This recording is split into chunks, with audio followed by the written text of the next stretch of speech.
This is the University of Tampa. UT students travel from across the nation and around the globe to join a dynamic learning community.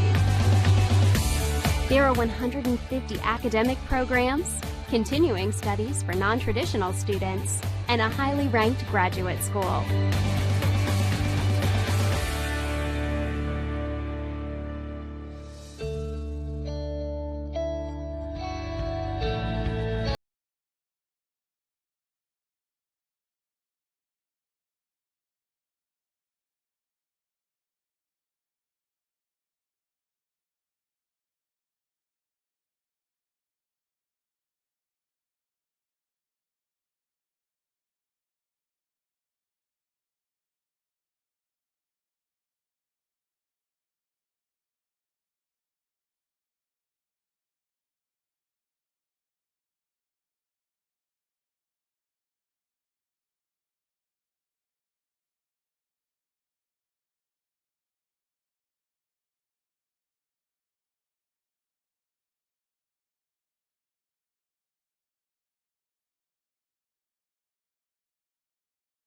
Opportunities are endless, both off-campus and on-campus.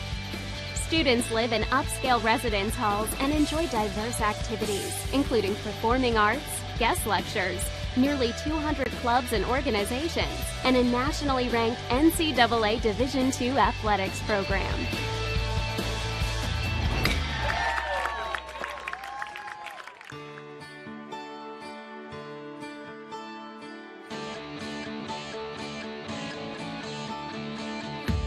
The UT experience begins with an innovative first-year program and continues with opportunities to challenge yourself in the honors program, to study abroad, to conduct research with faculty, to do an internship, to volunteer in the community, or to participate in multiple leadership programs. Explore your dreams, discover your talents. Get ready to invent, innovate, and be a leader. This is the University of Tampa.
And welcome everybody to University of Tampa Baseball as the Tampa Spartans get ready to take on the Palm Beach Atlantic Sailfish right here on the campus of the University of Tampa. Hi everybody, Jack Ike along with Tate Gebhardt as we get ready for a 3-game weekend series as the Spartans continue to stay atop the Sunshine State Conference standings. Tampa 8-1 in SSC play at the moment, 23-3 overall on the year, holding just a 1-game lead over Rollins at 7-2, and actually Florida Tech also with 7 wins, but they played one more series and stand at 7-5. Palm Beach Atlantic 4-8 on this season and 13-14 on the year. So, Tate, you did the job last week. Picked up 2 out of 3. 2 out of 3. We got the series win. I wish we could have got the final third one. Interesting third game. St. Leo took the final game. So, it was an interesting week. It had hats coming off. We had a nice saxophone job by Spartacus right there. And we had a 7-foot pitcher on the mound. We had a good pitching duel. So, we saw about everything there is to see in a baseball game. And I'm excited for this one right here. Spartans, as you see, just taking the field, and we'll get to the starting lineups for today's game for the Sailfish from Palm Beach Atlantic as they will start in center field. Leading off will be number 11, Matty Warren, and he is a junior from Titusville, Florida. Batting second, the third baseman, number 9, Davis Blair, a junior from Leawood, Kansas. Batting third, the first baseman, number 30, Giovo Lantigua, and he is a freshman from Spring Hill, Florida. Batting fourth, and cleanup is the second baseman, number 17. Number 17 is Sean Hauk, the top hitter on the team, a grad student from Royal Palm Beach, Florida. Batting fifth, the DH, number 7, and that is Jeff Manto, a senior from Bristol, Pennsylvania. Batting sixth, I should say, is the right fielder, number 21, and that is Nate Housen, a junior from Margate, Florida. Batting seventh, the shortstop, number 24, and that is Mikey Casaleggio, and he is a senior from Oakland, New Jersey. Batting eighth is the left fielder, number 5, Blake Ebo, and he is a grad student from Lumberton, New Jersey. Batting ninth is the catcher, number 27. That's Dylan Tosto, a senior from Wellington, Florida. On the mound, we'll give you more about him later, but it's the pitcher, number 39, and that is Ethan Petrick, a junior from Joliet, Illinois. Spartans around the field will have Drew Earhart at the plate, behind the plate, I should say. Hayden Erb will be on the mound for the Spartans, coming in with a 5-0 record. Dan Sullivan is at first base. Nathan Winkelmeyer is at second base. I always get his name wrong, and I don't know why. Nickel. Yeah, no, you're good. I always do that, and I apologize to him. Jamarcus Lyons is at third base. J.D. Urso is at shortstop. Jordan Lala is in left field. Center field is, let me find it here. It's actually Glancy is in left field. Lala is in center field, and E.J. Cumbo is in right field. Yeah. Another beautiful day. It is a great day. Feels like the breeze is blowing in a little bit. Can't tell with the flag, but it is blowing in a little bit. Interesting to see how the wind. Not a lot of wind last weekend series, so makes an appearance. Rain was prevalent yesterday, so I'm glad to see the sun has come out to play. Leading off is Warren. First pitch, he fouls back. Erb on the mound for the Spartans. This is his 8th start of the season. 5-0 on the year. Has 32 2/3 innings. Given up 31 hits, 14 runs, 10 of them earned, 17 walks, 47 strikeouts, and a 2.76 ERA. A little bit inside. Back to the backstop.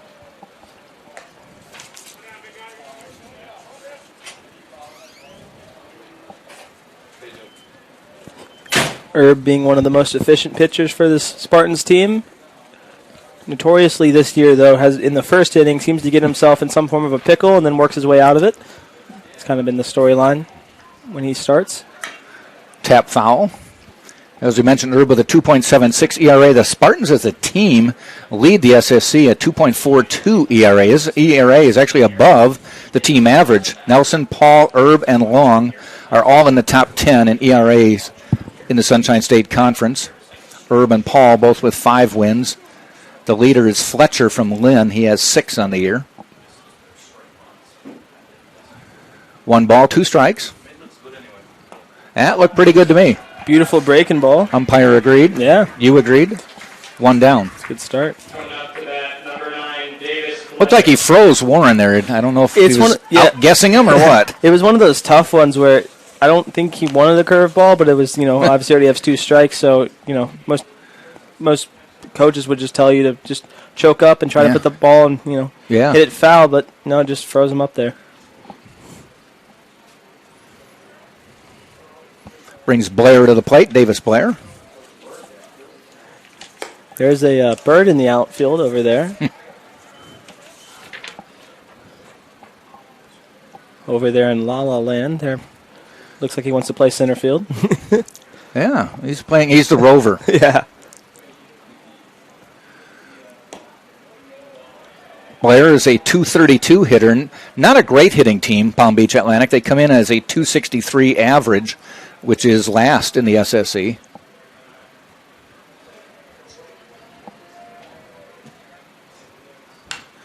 Pop back. Spartans head coach Joe Urso. Sailfish head coach is Kent Bottenfield. May sound familiar to some people. Pitched in the majors from 92 to the end of the 2000s with a plethora of teams. Had a great year with the St. Louis Cardinals around 2000. It was 18-7. Wow. Swing and a miss.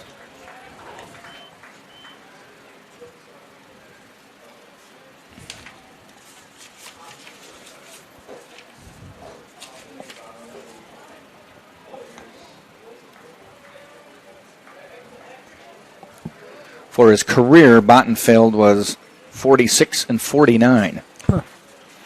Foul back.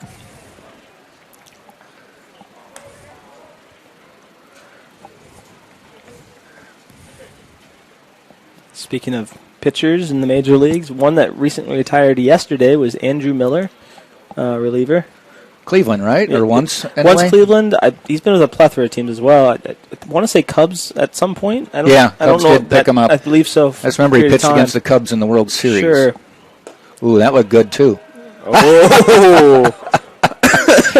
Drew, that's traveling violation there. Yeah, it looked like it broke in for a strike, but I'll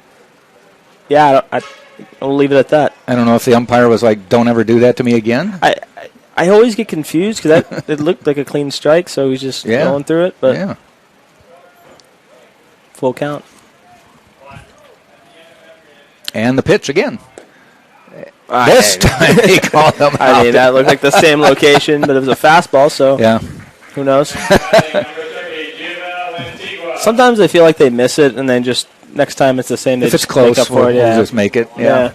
Well, 2 strikeouts for Herb. Good Long start. conversation, though, between Drew and the ump. By the way, the umpire for today is...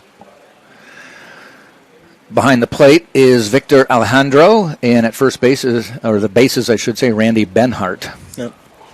They're claiming sunny and in the 70s. You usually give us exactly, though, don't you? Yeah, I have 73 in Tampa, so they're not far off it.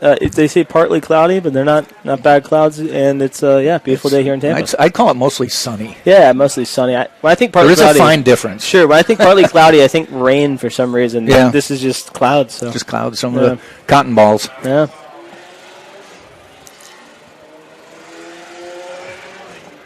Lantigua at the plate. Swing and a miss. Took a little off of that. Lantigua second on the team in hitting, 293. Only Houck has over 300 batting average. Sure. Spartans have a plethora of players over 300 and doing a good job on the year hitting. They're hitting 308 as a team, which helps. Yeah, it does. 0-2. Doesn't even waste it. 3 strikeouts, so Herb does not struggle through the first inning. Not at all. 3 strikeouts, and we have played a half an inning. It is Palm Beach Atlantic nothing, and Tampa coming to bat right here on TampaSpartans.tv.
People heard the whole song. No, here you're before I perfect. Yeah. started. No, I understand. No score as Tampa comes up to bat. Spartans will send up Jordan Lala, Drew Earhart, and E.J. Cumbo, 1, 2, 3. But also in the lineup for the Spartans will be Dan Sullivan batting fourth. J.D. Urso will be batting fifth. Sixth is Giovanni Lorenzo. Seventh is Jamarcus Lyons. Eighth is Luke Glancy. And ninth will be Nicholas Winkelmeyer. Well, you definitely give time for Kanye West, one of the most prevalent celebrities this side. He's not Kanye, though, anymore, is he? Yee, yes. See, even I know that. No, I know, yeah. Yee's been on a tear. A lot of interesting things that we'll leave it at that, but I know he's not being allowed to perform at the Grammys. Is that the there's word? a lot of things going on. No one knows what's real, what's fake, but all I can say is his documentary, fantastic. So, even with that, Lala up to plate. Lala coming to the plate for the Spartans. 314 average on the year. Spartans as a team at 304 on the year. Have 1, 2, 3, 4, 5, 6, 5 players hitting who have a fair amount of at-bats, over 300. Sure. Cumbo leading the team with 105 at-bats on the year. Lala has 86, but you know where he'd have more than that, but he's walked 24 times, leading he's walked a lot. the team and the Sunshine State Conference. Knocked down by Petrick. He's going to run it over. Well, you had a 7-footer last week. Look at this kid's pretty big. Yeah, he's pretty up tall there on the mound. I can't See what get his they height say. on there. 6'8". Biggest one I've seen so far is a 7-footer from St. Leo. It's very interesting. Petrick on the year. This is only his 8th appearance. He's 1-1 on the year. Normally, he's started 5 games. This is his 6th start, so he's had 2 relief appearances with a 1-1 record. Sure. Has 28 in the third innings pitched, 40 hits, 17 runs, 10 of them earned, walked 12, struck out 25, and has an ERA of 3.18. Well, we're talking about guys batting over 300. Mr. Drew Earhart, who's up to the plate right now. Currently on the year is batting 369. Not bad. Yeah, doing a good start. Leads the team with 29 runs, Yeah. 38 hits. Yep, he's tied for that lead with Cumbo. So Ground ball out to short, takes a nasty hop, picks it up, throws anyway, got him. Casalegio stayed right in front of that one, knocked it down. Yep. Brings Cumbo to the plate, 362 on the year. Yep. Second to Earhart. Out in the field, it's Petrick on the mound. Tosto is behind the plate. Lantigua at first. Hauk is second base. Casalegio is at short. Blair at third. Ebo left. Warren center. And Housen in right.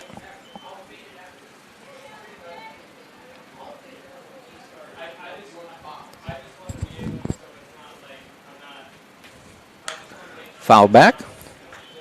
Cumbo second on the team with home runs with 5. Leads the team in RBIs with 31. And, yeah, just having an overall great start to this 2022 campaign.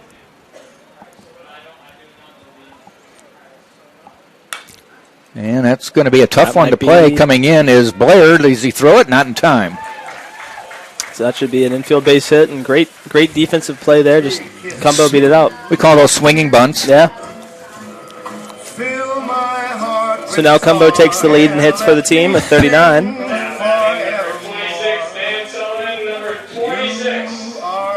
Brings Dan Sullivan to the plate. Man on first now. Petrick wants a new baseball.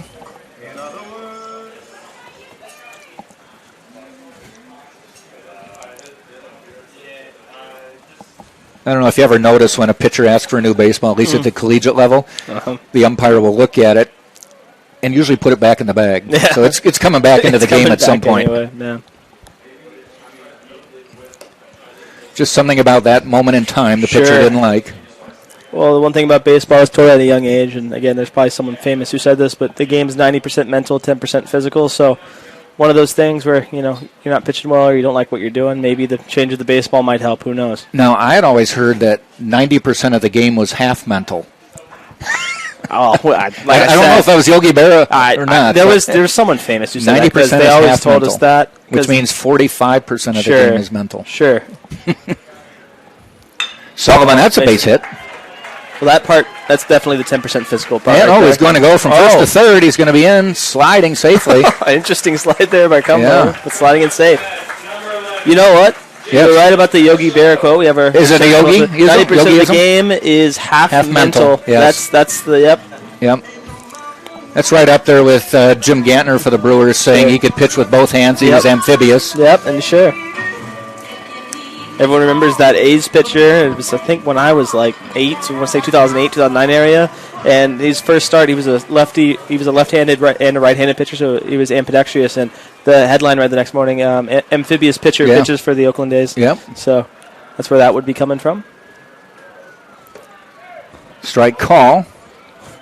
This is J.D. Urso.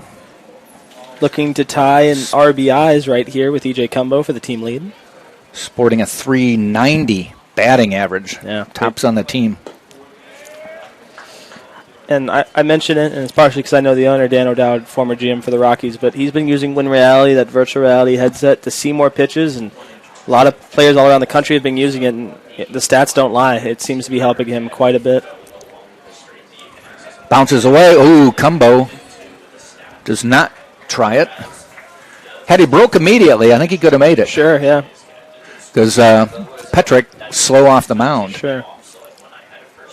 Of course, when you don't break, it's a good decision just to make a decision and stick with it. Yes, so you don't get the last out. Yeah, you stutter step and you're dead.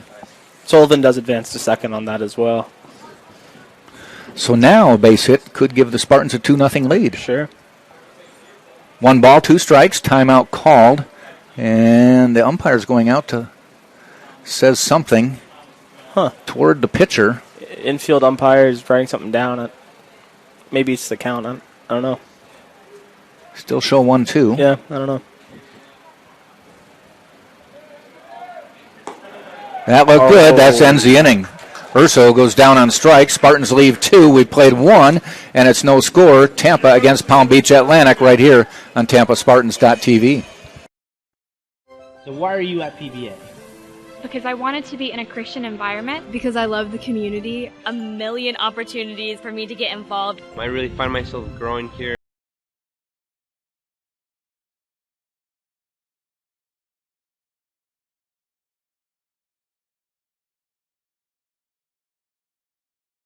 Is anchored in faith, anchored in values, anchored in truth.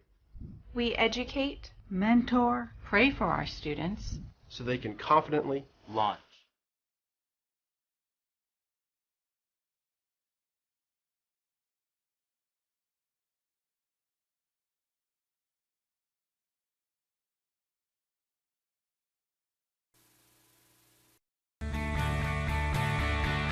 This is the University of Tampa.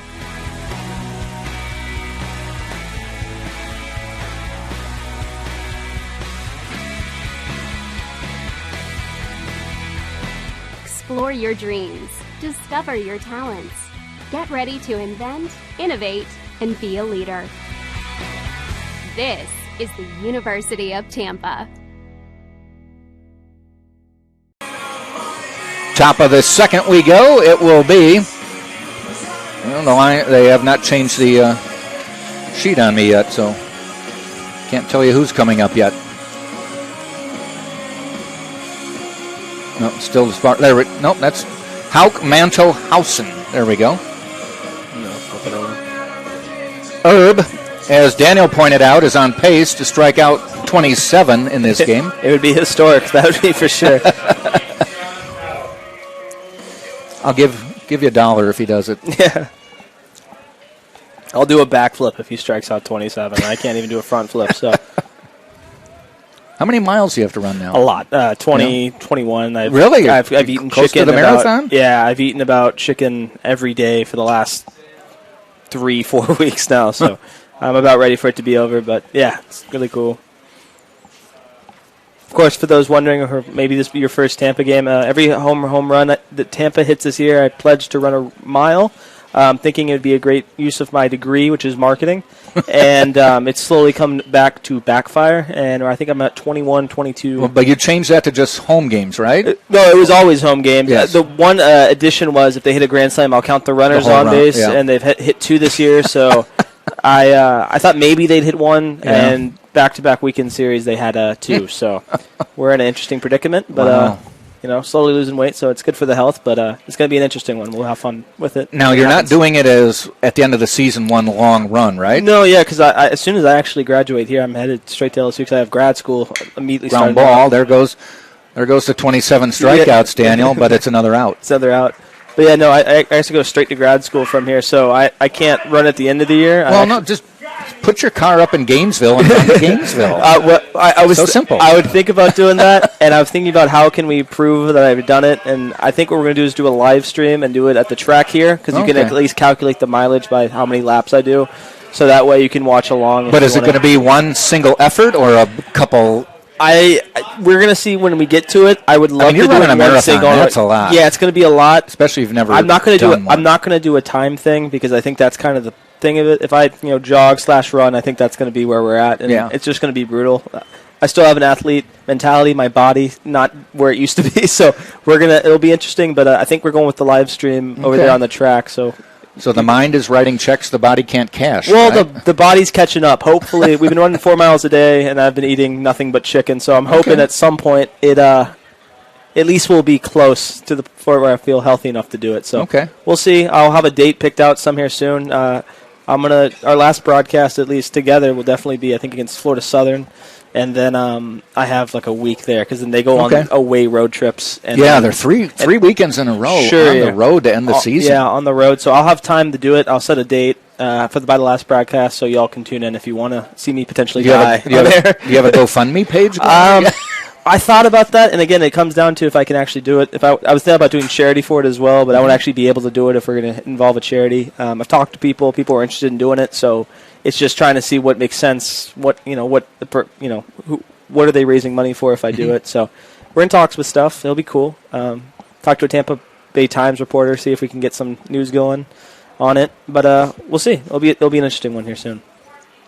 Manto, the DH at the plate, swing and a miss. Dropped. Herb having a really nice start to his day. Yeah, 4 Ks in 5 outs.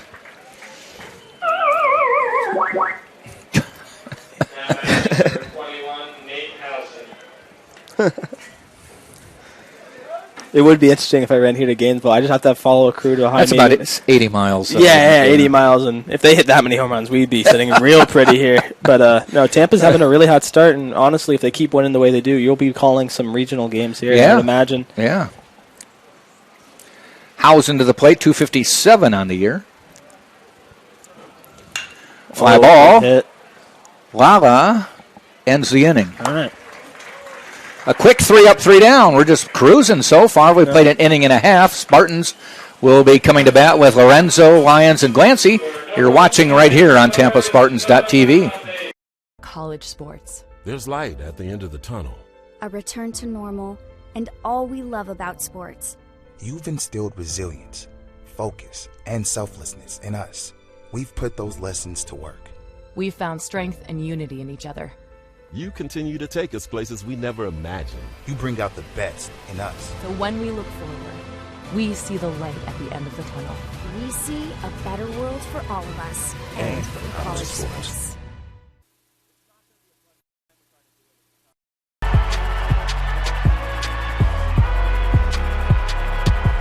Number 32, Kyle Hornsby. Inside the 40. Touchdown. Michaela Burgess. An incredible finish by Hall. The NCAA and its member schools offer nearly 500,000 college athletes a path to go pro in something other than sports. Learn more at ncaa.org/opportunity. Bottom of the second we go. Spartans will send up Giovanni Lorenzo to lead off this inning.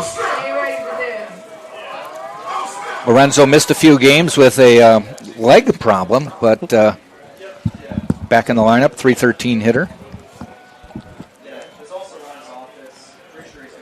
Not that many at-bats at the moment, just 32. But most of them have come recently. He's been in the lineup more and more after, like you said, that injury he came back from. So adds another lefty bat to the lineup. Well, I believe he's a switch hitter, but mostly he's seen him lefty. I've not seen him bat righty yet. So, and we've said it a few times this year, Spartans are heavily left-handed. Sure. 1, 2, 3, 4, 5. 6 of 7 5 today. 5 in the lineup today. 5. Yeah, because there's 3, 6, and then switch. So, yeah, 5 solid left-handers in one. But that's switch. 3 or 4 more than normal. Yeah. you see for a normal team, 2 to 3 anyway. Petrick with the pitch fouled off. I would like to see, and again, I got to find a study on it, but if teams that have left-handed batters, how they do, I mean, it depends obviously who the player is and all that, but how that works for baseball than having a righty lineup. Ground ball foul. My immediate thought would be it would be statistically inconclusive. That I don't really know if it matters. Sure.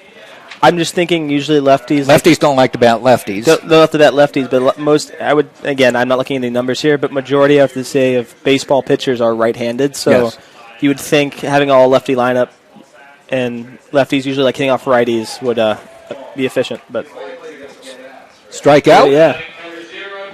One out there. Brings Jamarcus Lyons to the plate. Sure.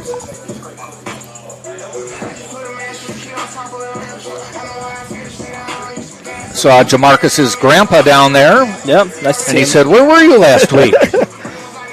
He's out there. He said, "I was stuck." Speaking of Jamarcus Lyons, his average has been going up more and more as the year's gone on. He's at 221, but he had some struggles early on and has since come through that. Hit his first home run of the year, actually his first 2. So he's sitting at 2 home runs, 3 doubles, 15 hits, and 13 runs scored in 68 at-bats. Ground ball foul.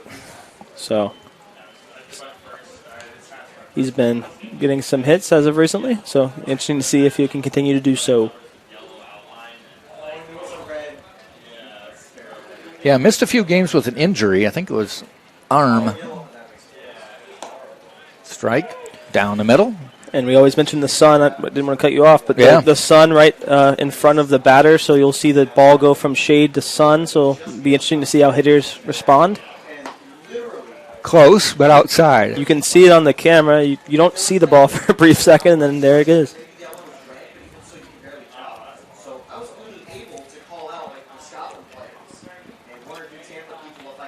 Bounces that one. What you'll also notice, for those who are into meteorology, is as the season goes on, right now you can tell it's a little bit angled toward left field with the sun.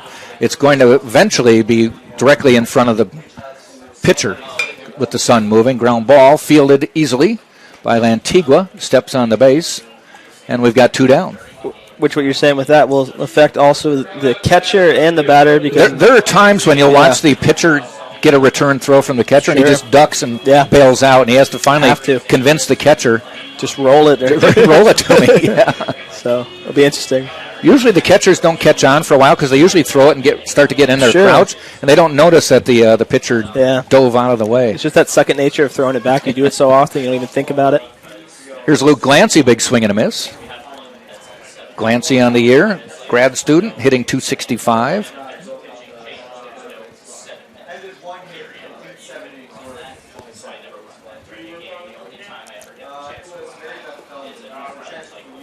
Fun little stat about Glancy. His only home run of the year was a grand slam. So he's one of the culprits. He's one of the 2. Yep, one of the culprits. Strike call. Nice enough to pay it forward. He actually bought me a beer at the bar and said sorry about that, but nonetheless, he did hit a grand slam. Has been hitting really efficiently lately.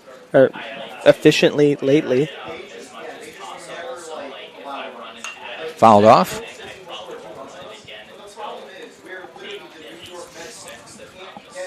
Saw College Baseball Hub, which is the popular Instagram account for a lot of college baseball fans, at least in my generation. Has Tampa at 1, ranked in the nation. I believe we're still ranked number 1 in a bunch of other polls as well, but that's the one I saw today. Well, I think the Spartans really made a statement a couple weekends ago, going down to Barry. Yeah. Well, when Barry had taken over number 1 in some of the polls, and swept them. That and Nova Southeastern. It was Barry, wasn't it? Am I right? No, I think Nova Southeastern. Nova was in the top 10. Again, the different polls have different rankings, but in the top 10, a highly ranked team, and they went down there and swept them. So that's what it was. Yeah. They and then they beat Seton Hill. Seton Hill, yeah.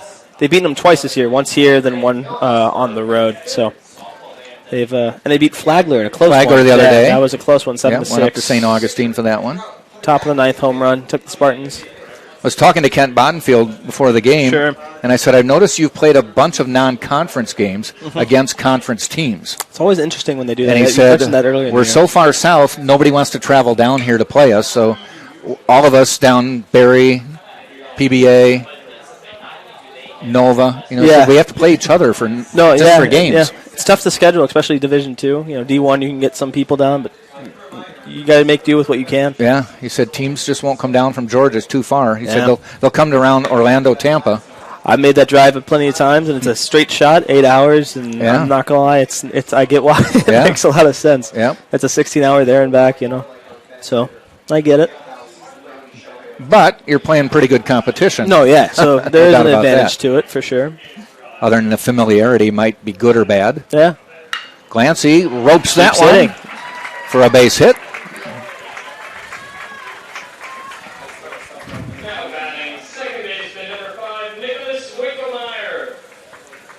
Nicholas Winklemeyer to the plate now, the number 9 hitter for Tampa.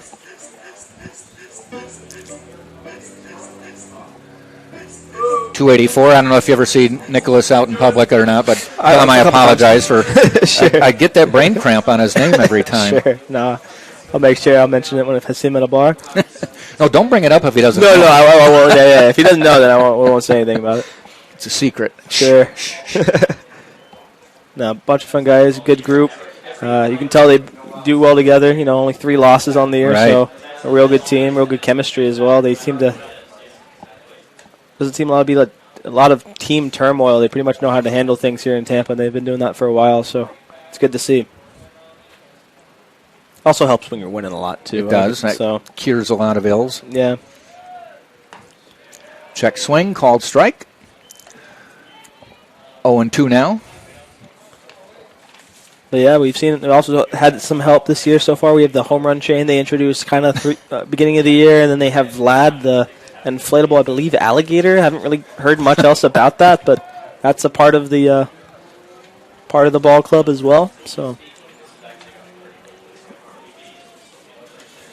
Kevin Kiermaier, of course, another big part of this Tampa team, comes in. Really helps to have some MLB words of wisdom. Kevin Kiermaier, of course, is in spring training right now as baseball started up. So good to see baseball back in action on the professional level.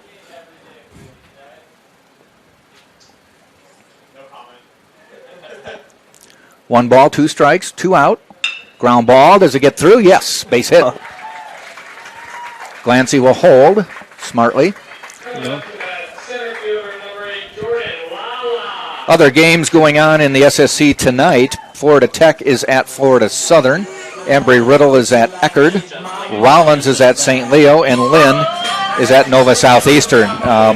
Of importance is the Florida Tech-Florida Southern game, as they are 3rd and 4th in the conference right now. Yeah. Florida Tech has the same amount of wins as Rollins, just 1 behind Tampa, but they've also played 3 more games. Sure. Every weekend, one team gets a bye, or at least steps out of conference play. Sure.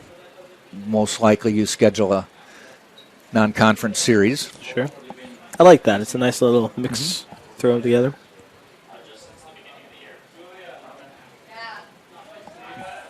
Fouled off. Something I think you're going to see next year, potentially. I don't know about Tampa baseball. We are number 1 in the nation, so I wouldn't be shocked. They're starting to introduce a lot more electronic armbands into play with calling pitches. They're introducing on the professional level. Of course, you had the Astro scandal, but then now they're introducing in college, so I wouldn't be shocked if it slowly trickles its way down to here.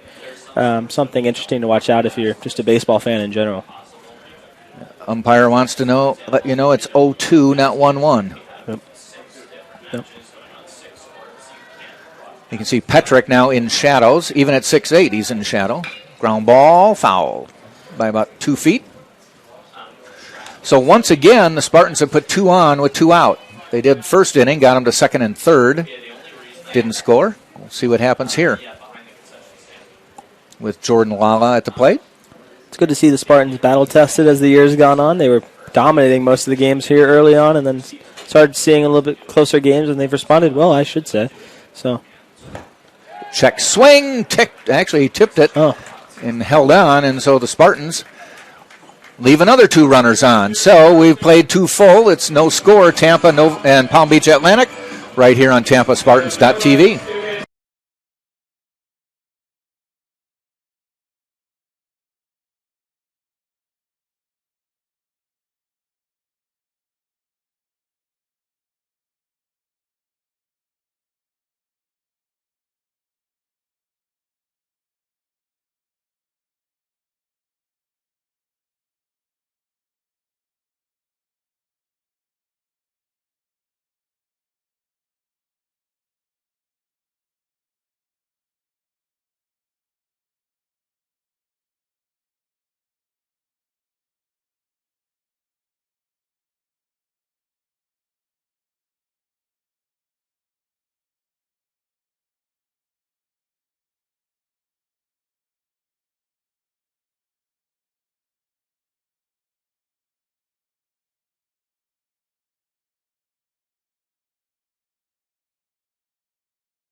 that one night had a hit by pitch and a bunch of other stuff.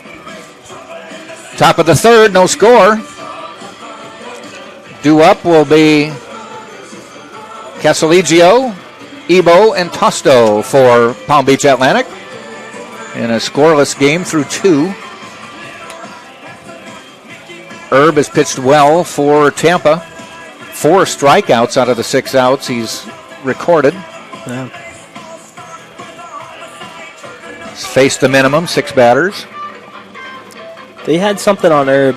I believe it was on his actually Instagram story. An article was written about him, about how he had a lot of injuries in high school and how he overcame that. And I believe this is his 5th or 6th year.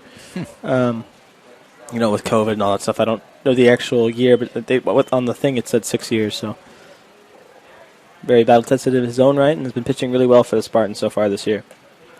Ball gets away from Drew Earhart. Nobody on, so no harm, no foul there.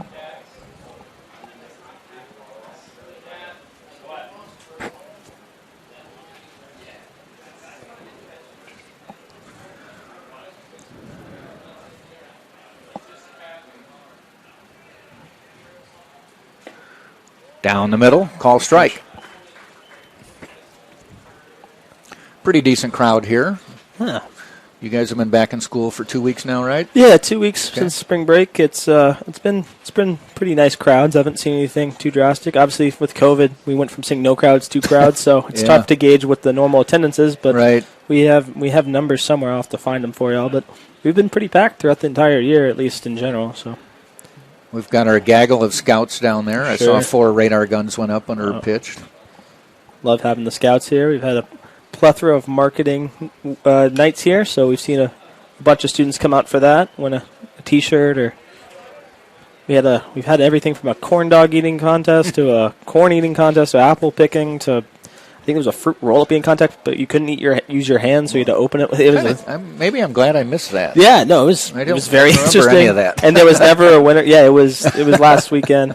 I think one of the other weekends you were calling basketball. They actually did on that night as well. So yeah. Ooh, nice off-speed pitch there. Moved it. But yeah, we're trying to.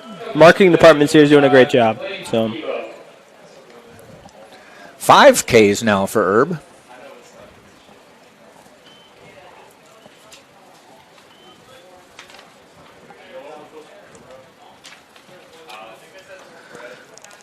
Brings Ebo to the plate. He struck out, or his first time up, I should say, right now. He's been so efficient. Yeah, we haven't even been through the lineup yet. No.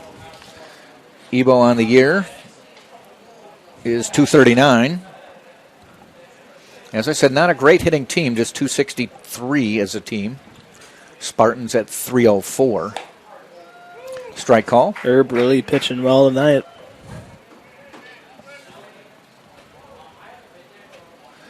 Herb tops on the team, coming into the game with 47 strikeouts, but make it 52 now. Michael Paul in close pursuit at 40. And he'll get a chance to up that tomorrow. There's another strike and make it 6. Having a real good night here. Also leads the team in wins, like you mentioned, and he's doing a good job. Well, he's got now 50-plus strikeouts in 34 innings now, so he's doing close to 1.5 an inning. Yeah. It's Today he's doing about 3 an inning. Yeah. Seems like it.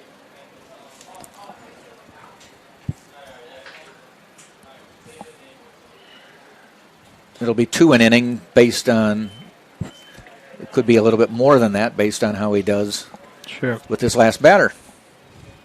6 Ks and 8 batters.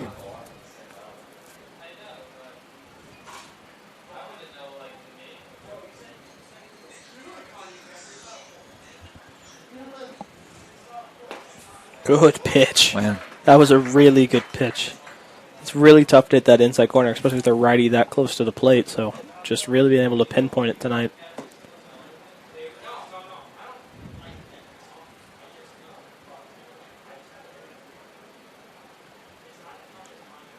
One, and gets out of the way, but look at Herb going to the base, covers it, makes the play for the out. Could have been dangerous, but no style points. No style points, but great job. Got out of the inning. So another 3 up, 3 down. We have played 2.5. Still no score. Tampa and Palm Beach Atlantic on Tampa Spartans.tv. Champions know how to seize opportunities. When they see moments of greatness unfold right before their eyes, they push as hard as they possibly can, and then they push harder. Because the heart of a champion never settles, never quits, and never stops giving its all. We are champions. We are Division II. We go big, we give it everything we've got, and we win. On the field, on our campuses, in our communities, for our causes, in our careers. We rise to become champions in everything we do. We are Division II, and there are no limits here. We make our time count. We set our own path. We become champions on our terms. It's time to up your game, because we're here to play and learn. But most importantly, we're here to discover ourselves, our vision, our heart, our drive to achieve every goal we aim for, because we want to be champions at the highest level, life. At Division II, the opportunities are here. Are you ready?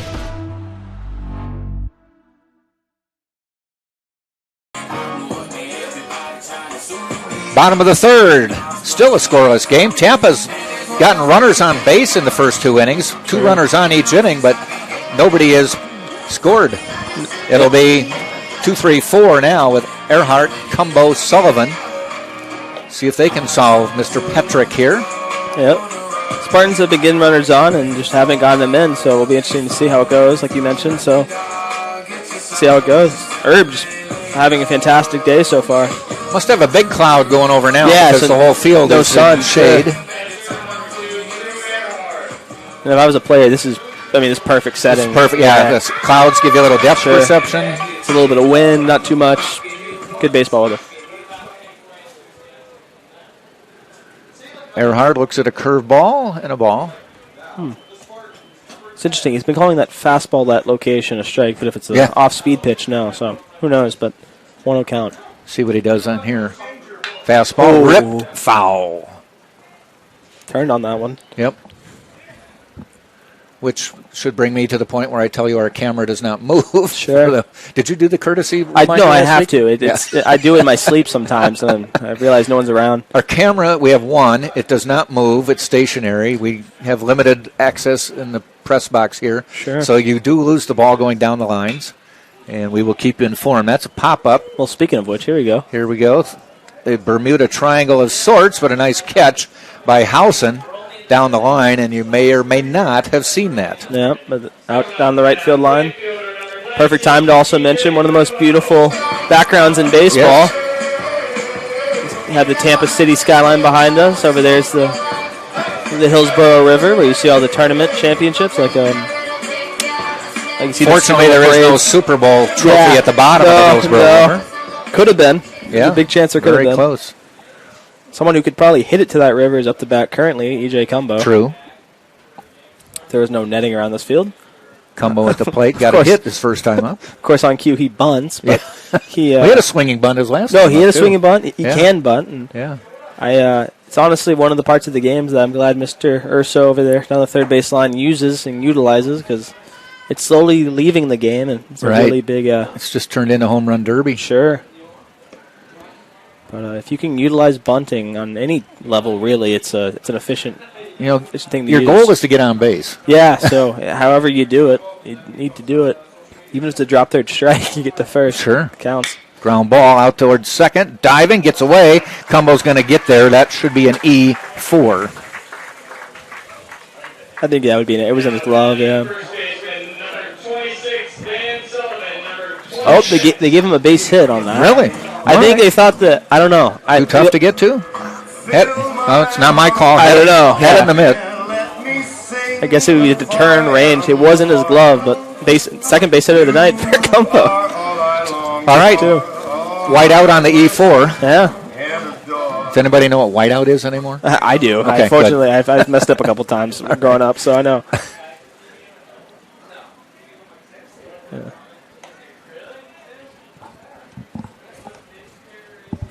Dan Sullivan at the plate now.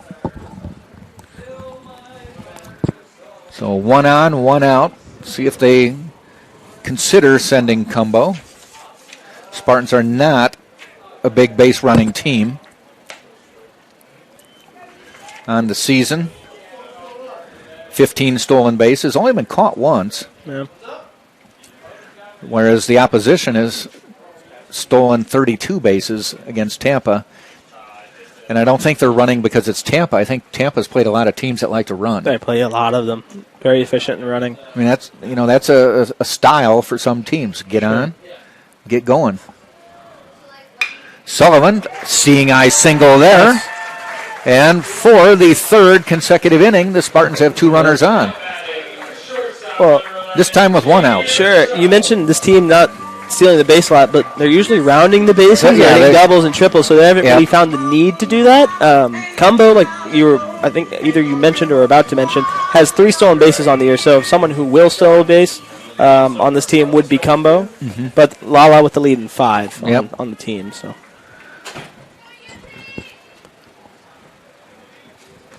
Last year when Cumbo was leading off, Andrew Earhart was second, it was just about scripted that if Cumbo got a base hit, Drew would have to bunt. Drew would sacrifice him over. That's just efficient baseball, certain things. There's a ground ball to third. Fielded. They try to turn 2. They do. And get out of the inning. Wow, for the third straight inning. Nice double play there. And that went from Blair to Hauk to Lantigua.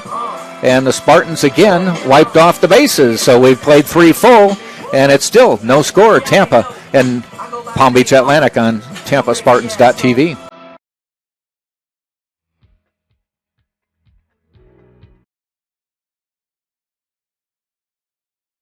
Welcome to the University of Tampa. My name is Tucker Whitman, and I'm a junior marketing major here at UT. Today we're going to look at some of the highlights of our beautiful Riverside campus here in downtown Tampa. We'll start at Plant Hall. This historic building was opened in 1891 as the Tampa Bay Hotel, and now serves as the main academic building here at UT, with 4 floors of classrooms as well as faculty and administrative offices. Next up, the Vaughn Center, the hub of campus life and activities. This multi-purpose building includes the campus bookstore, our primary cafeteria plus an additional food court, a theater, as well as offices and meeting rooms for student organizations. The Vaughn Center is also one of UT's residence halls, providing 5 floors of student rooms. Morsani Hall is another residence hall here at UT. In addition to housing approximately 450 students, this building offers another selection of eateries as well as a small grocery store. Now let's check out the Sykes College of Business. This academic building houses classrooms and faculty offices for UT's undergrad and graduate business students. building also has a real-time stock trading room. Right next door is the Sykes Chapel for Faith and Values. This gorgeous interfaith chapel features a large main hall complete with a massive pipe organ, as well as meditation rooms and meeting rooms.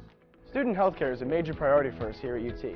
The Dickey Health and Wellness Center is accessible to all students and provides high-quality services including basic medical care, counseling, and wellness programs. On the east side of campus, you'll find the McDonald-Kelsey Library. Here, students can learn from a large collection of books, periodicals, and digital databases. They can also take advantage of our numerous study rooms and computers. The Academic Success Center is another great resource for students. This is your one-stop shop for academic advising, coaching, and tutoring services. Whether you're a seasoned athlete or just want to shoot some hoops, the athletic facilities here at UT are hard to beat. The Bob Martinez Athletic Center includes a large gymnasium, a weight room, and training facilities. In addition, the campus features an... Warren will lead off. Second time up today. Top of the fourth. So far for Herb, 9 up, 9 down, 6 Ks. Hedging in a little on the corners. And it's outside. Playing fairly shallow for Warren. Huh? You'd think this was the book on me. Yeah. Play very shallow sure. and play in on the corners because he's probably going to bunt. Very similar to me as well. I bunted a lot, so that was I was a more of a pitcher only, so I came into bunt and swing and a miss. So if you ever hear me talk about bunting or pitching, that's I would say an expert in, but amateur expert in, let's put it that way. And I'm a lefty, so that could be me. Yeah. The total book on me right now. Yeah. Was not a power hitter. No. Look good, and he gets the call.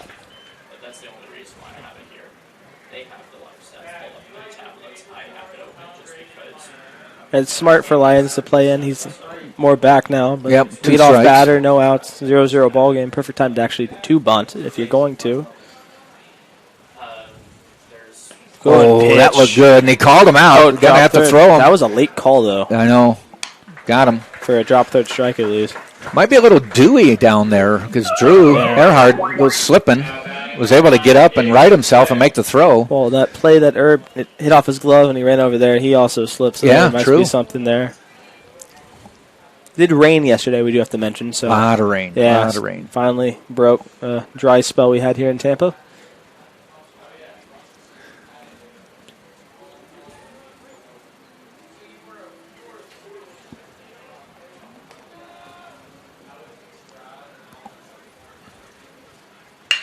Blair, base hit, the first hit of the game for Palm Beach Atlantic.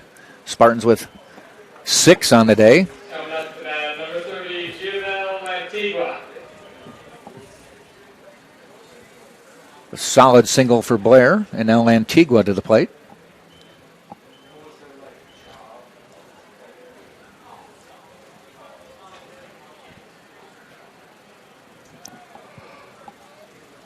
Antigua struck out his first time up.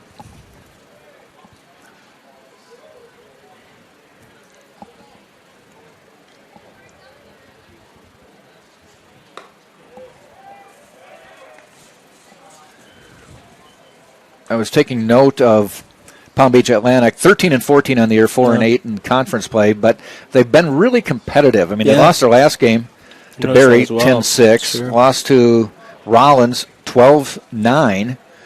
Lost to Rollins again, 11-7 in 10 innings. Sure. Lost to Rollins again, 5-4. Yeah. And then won a game 4-3 over Rollins. So pretty competitive. Just coming up on the short end of the score. I was taking a marketing research class. I'm doing a presentation, especially on that, to show you that if you're reading stats, you can't really get a full glimpse of a team because, like you said, they've been competing. They just haven't had things go their way in the win column. So outside, sometimes teams will have that. Where Detroit Lions is a perfect example. I know it's a different sport, but didn't have a lot of wins this year. But every game seemed to be at least down to the wire. They haven't had a lot of wins since 1954. They haven't had a lot of wins for a while, but they were very competitive. And if things went the other way, they would have been in the playoffs. So it's just, things don't always fall your way.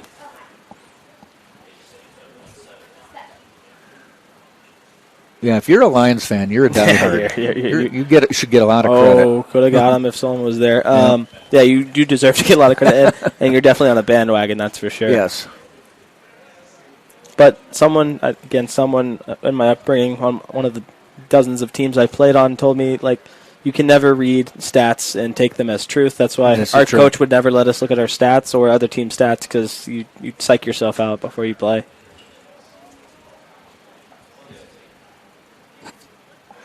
Well, since I am full of insignificant information, and I told you that 90% of the game was half times mental. That by 2. A friend of mine once told me a statistician is someone who will tell you if you have one hand on hot coals, one hand on dry ice, on average, you're very comfortable. Yep. So that's what you can say about stats. Sure, that's for sure.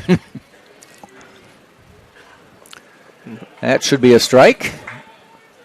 Runner on the base, so no chance to run, and that is 8 strikeouts for Herb. Wow. Impressive start.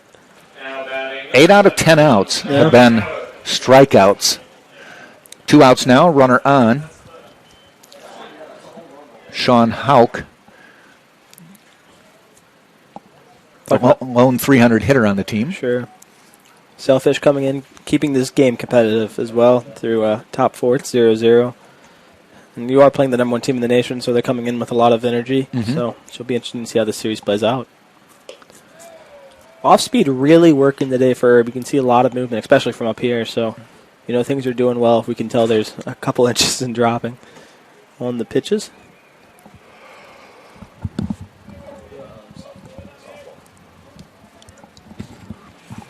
One 1-0 pitch. Base hit up the middle. So a couple hits this inning puts runners at first and second with 2 out.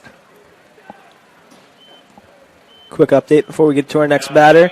Tampa is playing Palm Beach Atlantic in softball over at Palm Beach. Tampa leads 3-0 in the bottom of the 4th. So we'll keep you updated on that for all you Spartans fans.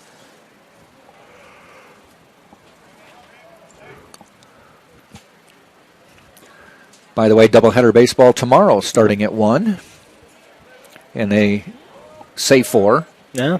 They say 4, probably be 4:15, 4:30 area. 5:20. Yeah, potentially.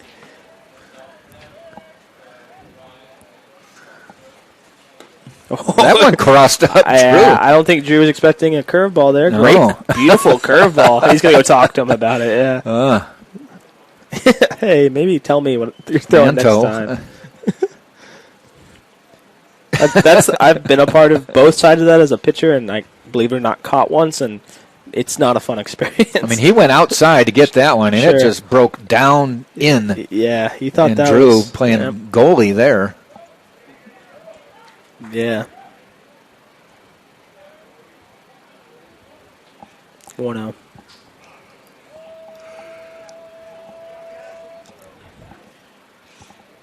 can hear the Sailfish dugout from up here. Yep. 2 on, 2 outs. And 2-0.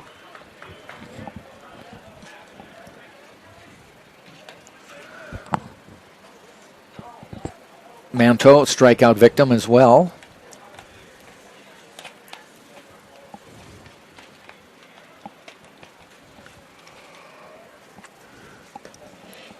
Little bit inside.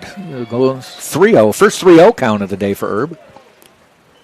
We talked about this in the St. Leo game. I know you weren't here, but when a pitcher gets in a rhythm and then that rhythm gets broken, it's sometimes hard to find back that rhythm again. So Herb's been pitching fantastic today, but only a couple pitches can change that around either side. So interesting to see how this plays out with the 3-0 pitch.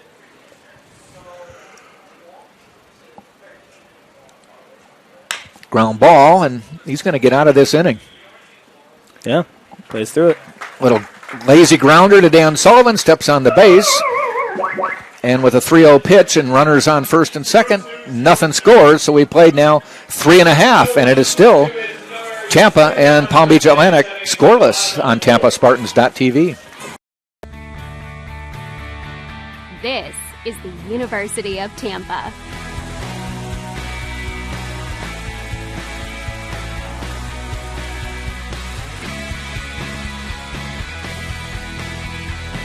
Explore your dreams. Discover your talents. Get ready to invent, innovate, and be a leader. This is the University of Tampa.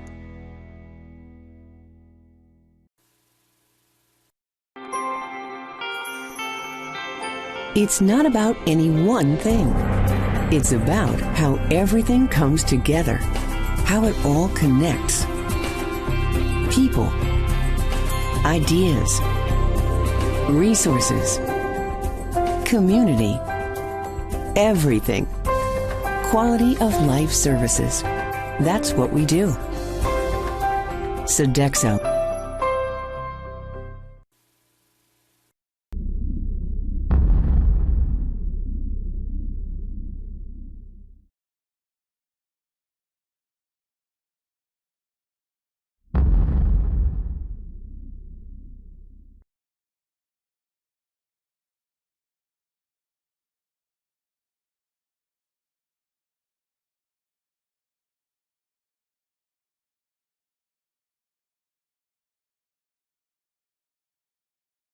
A go-kart? Yeah. Wow. Royal Caribbean one.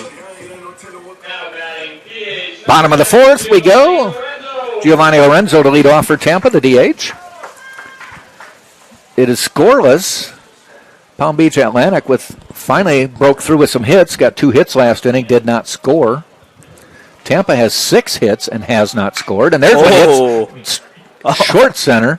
I thought that had more. I was looking deeper than that too. But Warren comes in, makes the catch. 1 pitch, 1 out. Yeah. You and I both kind of raised up there. I think it didn't. Then we saw Warren running in. The swing looked pretty. I think it dented off the bat, and yeah.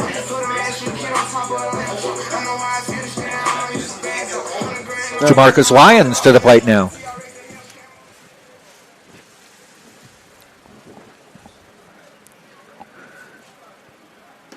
Off speed, strike call. And we also want to give credit to Patrick on the mound. I know he gave up some hits, and I know there's been runners in the scoring position, but really, ground ball, fly ball pitcher so far has been pretty efficient. That one's down the line. That should go for 2, going all the way down into the corner. You can expound more on that in a second. I guess so. Lyons, I should say, goes into second standing up.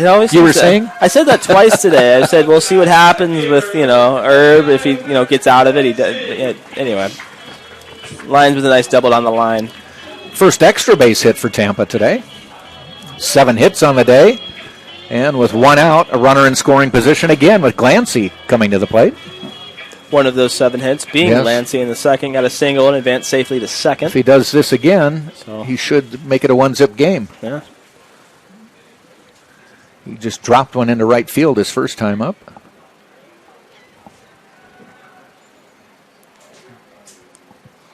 I wonder if you have to fake the attempt over to second if you're going to step off, because I've seen that a bunch of times. And I don't know. I didn't want to say without knowing. Popped up. It's going fairly deep. Warren ranging. Finally, actually, Housen makes the catch. Boy, that thing had a lot of hang time. Yeah, it did. I thought it might carry out on accident. Who knows? But does move Lyons over. Lyons to third. 90 feet away. Yeah.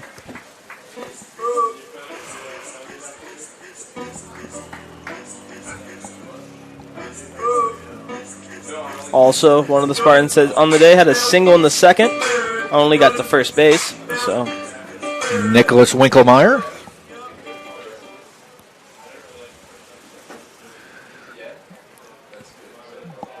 Petrick with the pitch. Nice block. Oh. Tosto.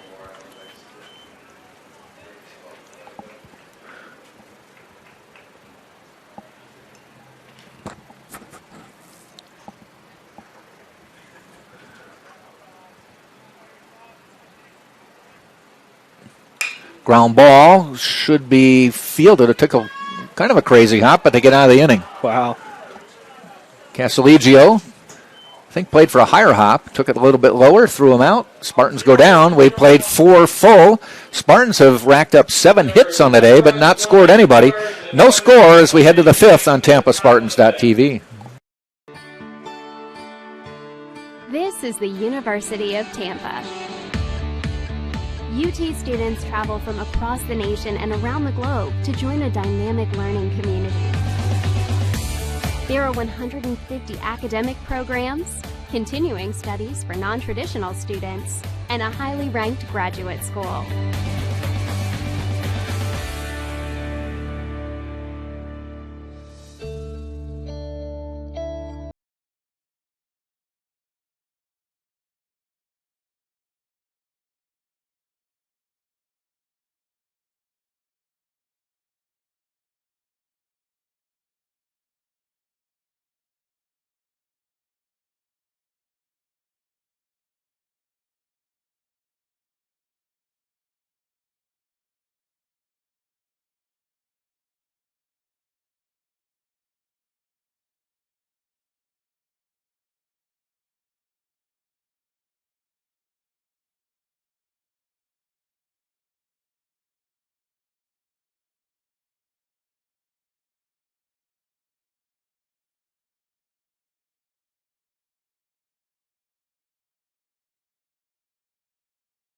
Opportunities are endless, both off campus and on campus. Students live in upscale residence halls and enjoy diverse activities, including performing arts, guest lectures, nearly 200 clubs and organizations, and a nationally ranked NCAA Division II athletics program.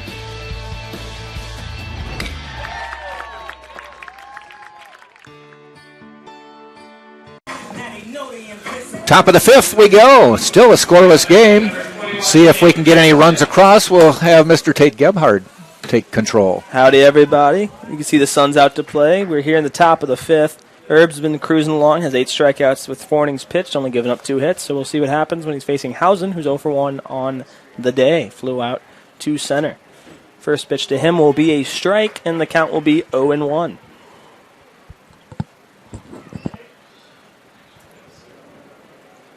Now the sun is in Herb's eyes, so a little bit change of pace on where the sun's located, with a cloud blocking it for a minute. Herb coming set, the 0-1 pitch. Good off-speed pitch, been working really efficiently here tonight for Herb, 0-2.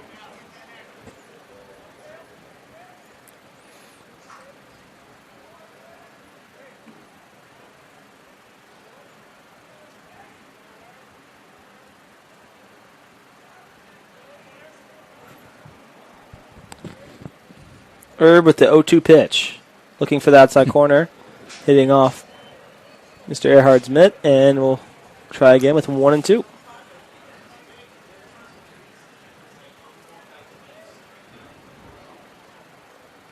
Sun slowly starting to set. Or at least you can start to see it. Going down a bit.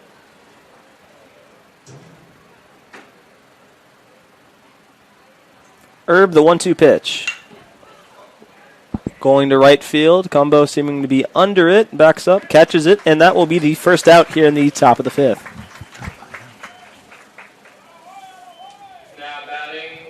Hello. All right.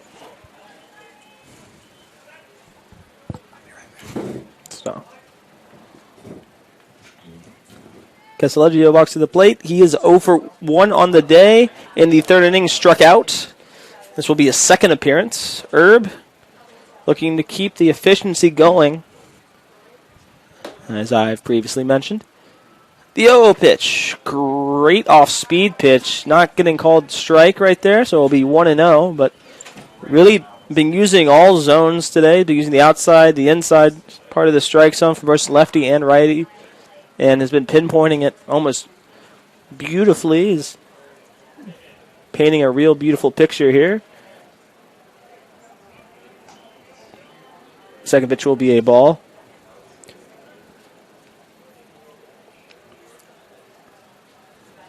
How's it going, folks? It's been efficient. It's been fun so far this year. Spartans have been cruising along to the record of 23-3. So looking for win number 24 here today. 2-0 pitch. Now 3-0. So Herb has the sun in his eyes. Maybe that's part of the factor, but nonetheless, it is still a 3-0 count.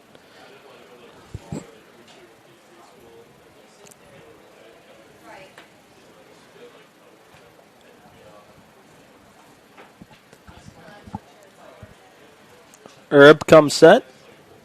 The 3-0 pitch. Called a ball. Looked like a strike, but again, they pay me to be a broadcaster, not an umpire. Ball 4. That'll be the first walk of the day for Herb.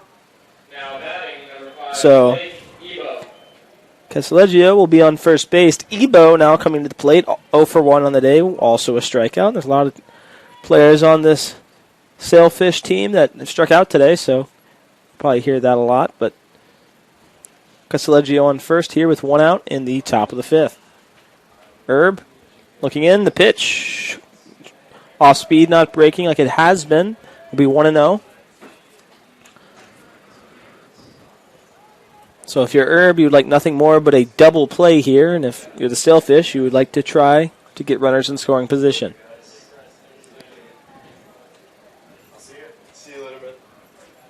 Herb pitches to Ebo. Swing and a miss. Count will be 1-1. as some fans enter the ballpark. This crowd's becoming a little bit more full as the game goes along. It is a close one, not in the hit column, but in the score column. It is 0-0. Hit column, Spartans have 7, Palm Beach Atlantic 2.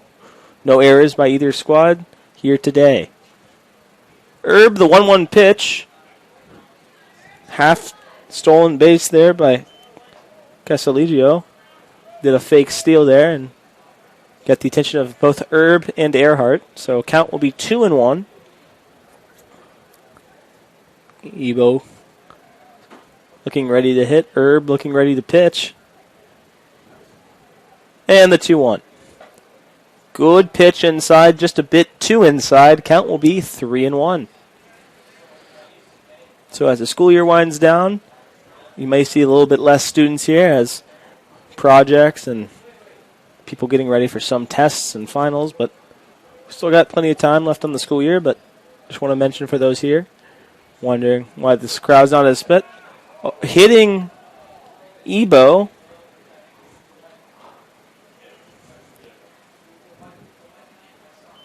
They're going to see if he swung, because I believe he swung. That's a foul ball. But for now, Ebo walks to first, and Casalegio goes to second base. So runners on first and second. Coming up to bat, number 27, Dylan Tasta. So they're asking if he swung. Honestly, I didn't see, so they're saying he must not have. So Herb will have a mound visit with runners on first and second. Herb's been pitching really well today, but probably just working on some strategy right here. Hope everyone's doing well. Glad you joined us here in the Tampa Spartans broadcast booth. It's always fun. It's kind of a one-way conversation we have with y'all. You don't get the opportunity to respond as much, but hope everyone's doing well. It's been a pleasure calling games for the Spartans in all sports this year, from soccer to hockey to baseball. It's been a real pleasure, and nice to hear back from y'all when I can. So if you ever see me around, make sure to say hi. Same with Jack Ike. We love hearing from you. All the Tampa Spartans parents watching, hey, how's it going? If there's any technical difficulties, it's Daniel's fault, not mine. I'm, of course, joking. Daniel's our producer here, doing a fantastic job so far. But we really appreciate y'all tuning in. But anyway, how about with the appreciation speech? We're back to baseball. Herb the pitch, and will be a foul ball to the right side. Hitting it is Tosto. I believe I'm pronouncing that right. Of course, we have some March Madness action happening today, so a lot of people up here in the booth are doing their jobs alongside watching some college basketball. So always fun up here in the Tampa Spartans broadcast booth. 0-1 count, runners on first and second here in the top of the fifth. 0-0 ball game between the Spartans and the Sailfish. Sunshine State Conference play. It was a bunt squared. They gave him a strike, so it's 0-2. It was a smart decision if he would have got the bunt down, but he does not successfully. So count 0-2, runners on first and second. And if you're Herb, you would really like a strikeout here or a ground out. Hopefully it would turn into a double play. Herb looking in.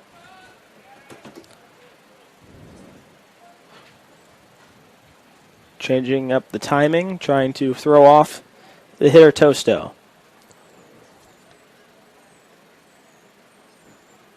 The 0-2 pitch from Herb. Ground ball hit over to Winkelmeyer. Winkelmeyer over to Urso. Urso over to Sullivan. And exactly as I predicted, we head to the bottom of the fifth.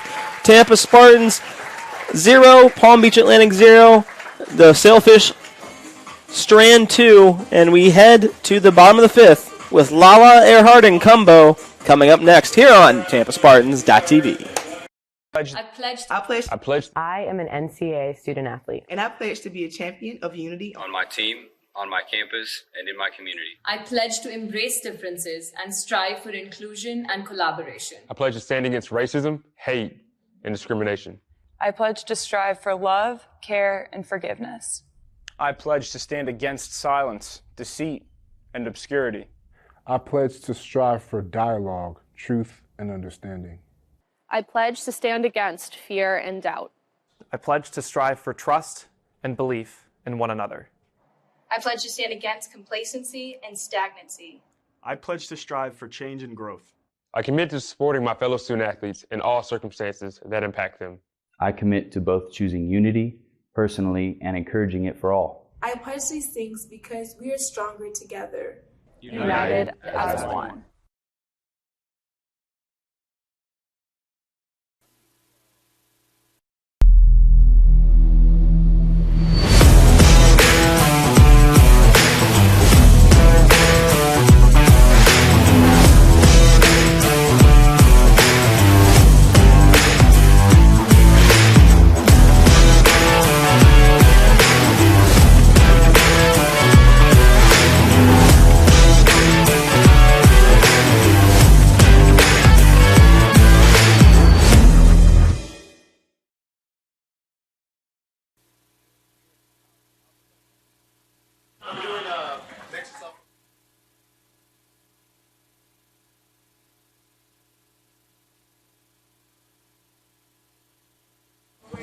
And we are back here for the top of the fifth. University of Tampa Spartans 0, Palm Beach Atlantic 0 here in beautiful Tampa, Florida.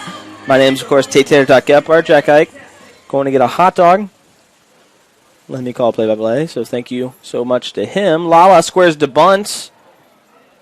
And I think maybe fouled it off his leg. Can't really tell, but the count will go to 0-1 nonetheless as the ball goes foul. So we're here, 0-0 ball game. My job, try to get the Spartans some runs. So let's see if they can get them. They've had a lot of runners stranded on so far in today's game. So it'll be interesting to see what they do right here. Lala with a strong base hit towards the gap. Will he turn it into two? Let's find out, folks. Lala's going to push it. Will there be a play at second? There will not. Lala slides in safely with a sliding double. That'll be the 8th hit of the day for number 8, Jordan Lala.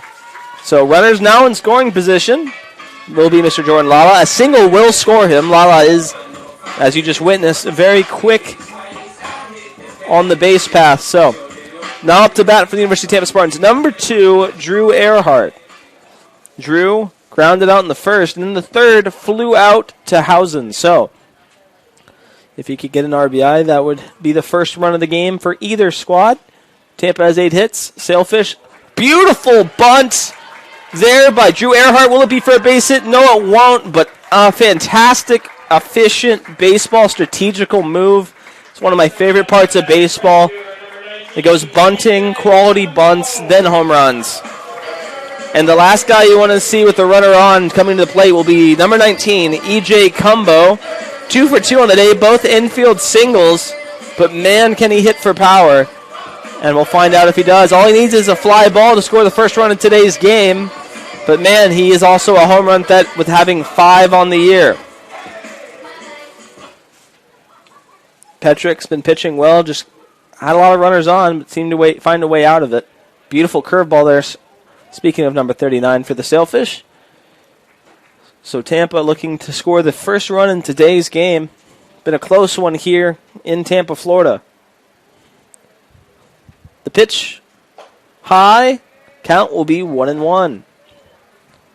Palm Beach Atlantic coming in 13-14. Spartans 23-3. So Spartans have a better record, are number 1 in the nation. Ball hit foul. Count will go to 1-2. But as Mr. Jack Ike reminded everyone, they've been playing very competitively throughout the entire year, even though that they may not have necessarily a winning record at the moment. So tough game so far between the Spartans and the Sailfish in the Sunshine State Conference matchup here on a Friday night. Cumbo, swing and a miss, drop third strike, and 2 outs. So Petrick's about 1 out away from getting out of this inning. But another man you don't want to see with runners in the scoring position walking into the plate, number 26, Dan Sullivan. 2 for 2 on the day. He has 2 singles. And for all you Tampa softball fans, Tampa is leading 6-0 in the top of the 6th against Palm Beach Atlantic, and they have the bases loaded with 1 out. So Spartans doing well over there in Palm Beach. Tampa over here in Tampa is tied up with the Sailfish 0-0 here in the bottom of the 5th. So a long fly ball won't do anything for the Spartans now, but Dan Sullivan, 2 efficient singles. In the first, reached to second, and in the third, only got the first. That pitch will be a ball. Count will be 2-0.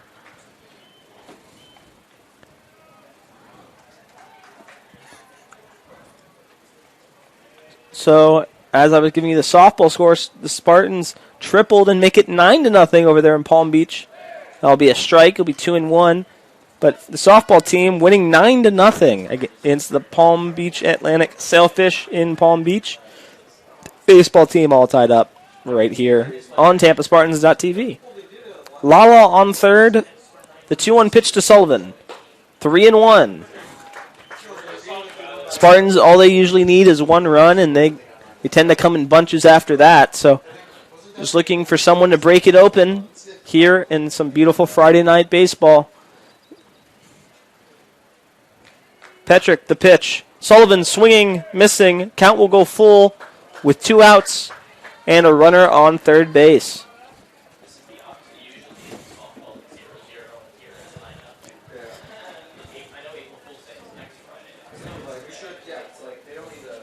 The pitch.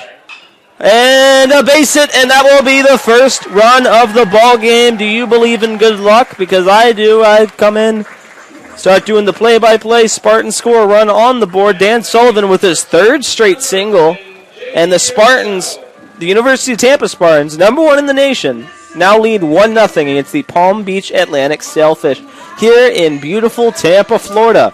So I come in, do my job as a relief play-by-play broadcaster. Spartans, like I said, runs come in bunches, and another dangerous hitter coming to the bat for the University of Tampa Spartans. Number 11, J.D. Urso. Curveball to him will break in for a strike. So Sullivan keeps up with the efficient hitting. We're seeing a lot of home runs, hitting for a lot of power, and these last couple games still been hitting pretty efficiently, but not, 400 on the year type. So he's still hitting let's see if I can get it correct. He's hitting 371. So as of recently, not hitting almost as proficient, but at the end of the day, he's been hitting just for hits, not for power. We have an umpire. It's telling us something. I don't know what he was saying, but it's an 0-2 count. Like I was saying, Dan Sullivan's been hitting great all year, but slowly just hitting for efficiency, not for power, which still works. If you get the runners on base, scoring the runs, that's kind of how it works.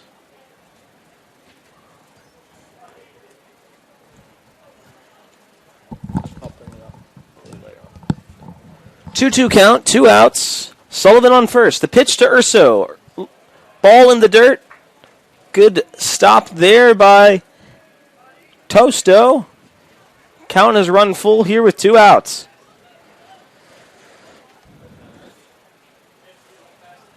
Another beautiful day in Tampa. I've said it like a broken record, a lot of things, but really I can't speak for it enough. If you're here in Tampa, you know what I'm talking about. It's just great wind, good temperature, great baseball on tar today. J.D. Urso with a base hit. Dan Sullivan rounding second, going to third. So Urso does his job with 2 outs. I believe that was a designed hit and run. Almost hit Sullivan, but now runners are on the corners with number 10, with Giovanni Lorenzo coming to bat. So Spartans could add insurance. No pitchers warming up in either bullpen, but there will be a mound visit for the Sailfish. Spartans are going fishing and have only scored 1 run so far. Here in the bottom of the 5th, looking to score more. How many fish will they catch? We're about to find out.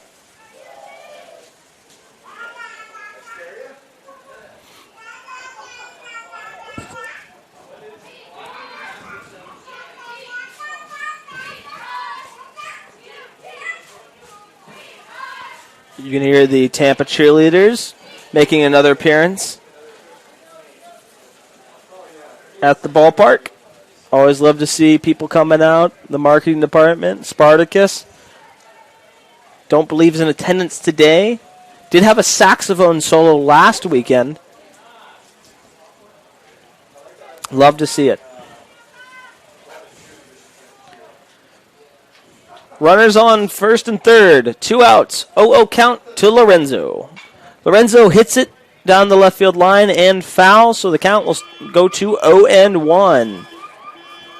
Our PA guy having a fun time over there, trying to use as many sounds as possible.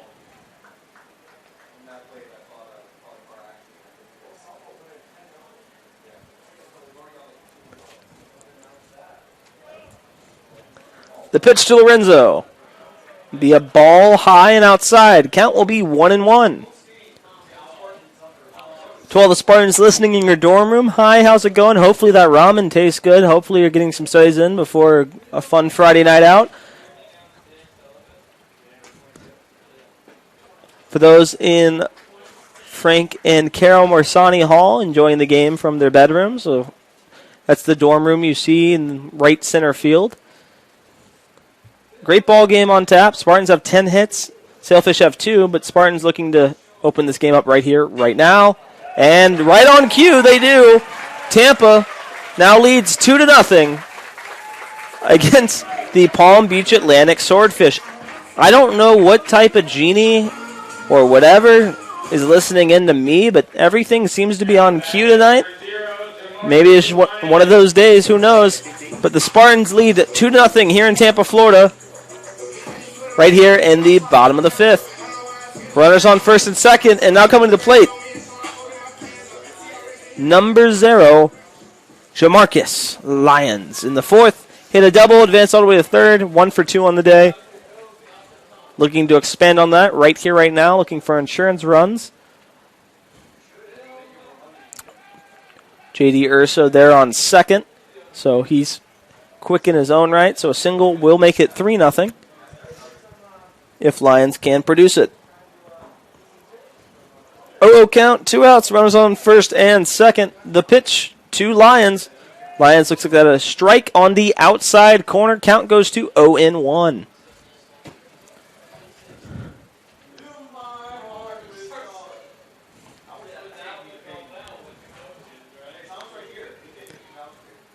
It's an 0-1 count. The pitch. Lions looks at a ball high. Count will be 1-1.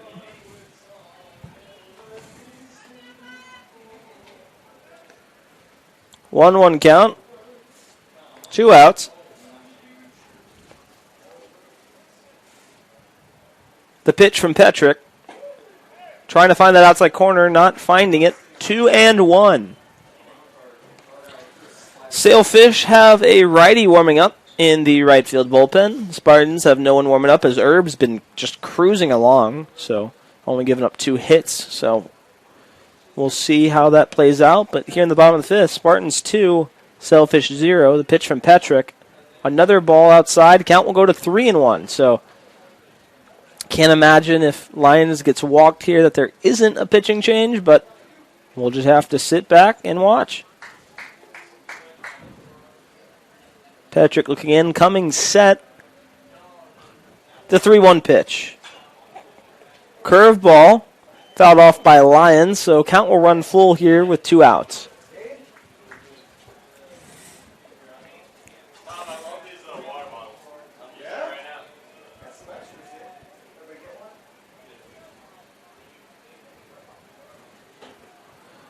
Full count, 2 outs. The pitch from Petrick. Runners running. Lions fouls it, saws it off, and everyone's going to go back. And we'll do it again.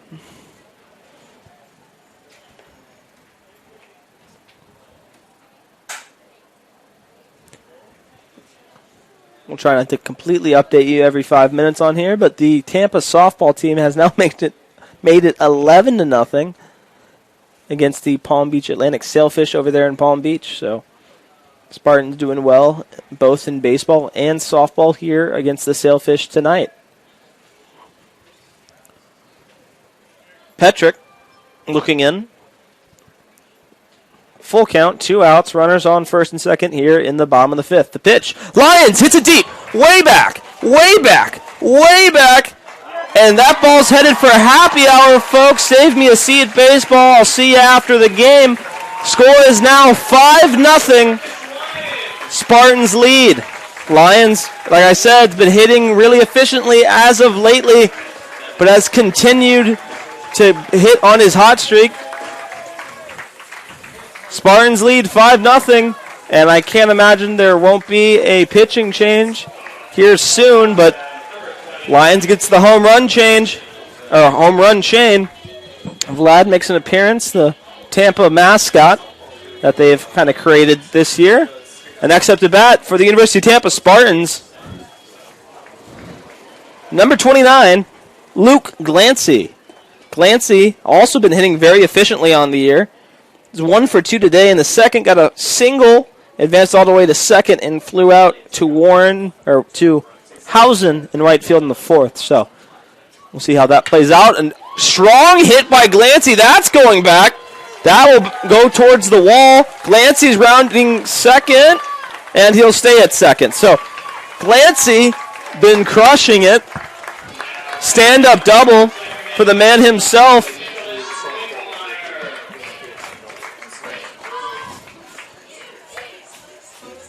As the University of Tampa cheerleaders are saying, we are in fact UT, and they are in fact hitting very efficiently here in the bottom of the fifth. 5-run bottom of the fifth.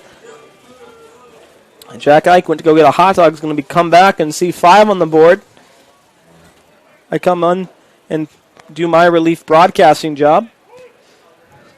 Spartans score 5. Like I said, someone's listening in. Don't know who. I'm cool with the baseball gods, but who knows? Runner on second is Luke Glancy. 0-1 count, 2 outs, and up to bat is Nicholas Winkelmeyer. Winkelmeyer fouls one off strongly down the left field line, but it will be foul, so the count will go to 0-2. So Sailfish were all tied up coming into the bottom of the fifth, and Spartans said, nope, we're going to make sure we expend on it, and they score 5. Doing a great job hitting with 2 outs. They're 9 for 12 with 2 outs today. So batting .750 with 2 outs. It's an impressive stat. Sometimes stats lie. Well, that one does not. Patrick looking in. The pitch almost hitting Winkelmeyer. Good stop there by Tosto. One of my favorite names in baseball I've got to call this year, Tosto. It's just a good name. Can't really tell you why, but it is.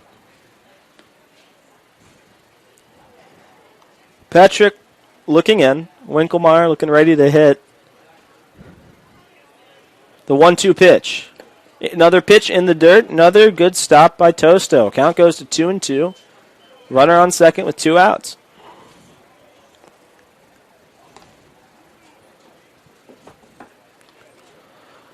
So we have a 2-2 count. Petrick coming set. And the pitch. Winkelmeyer hits it. Foul on to Cass Street, so heads up over there if you're driving. So we'll reset and do a 2-2 pitch over again. So another home run adds to my mile total. Winkelmeyer almost gets hit. Count runs full. So full count, 2 outs, runner on second. So like I mentioned earlier in the game, running a home run for every home run Tampa hits. There's another one right there. So Spartans, of course, deciding to hit all their home runs at home this year. Well, of course, after I said that. It's a little game they're playing with me. Can we make him run to his death? Who knows? The pitch. Winkelmeyer hits it on the ground over to first. Bobbling it at first, but picking it up is Lantigua.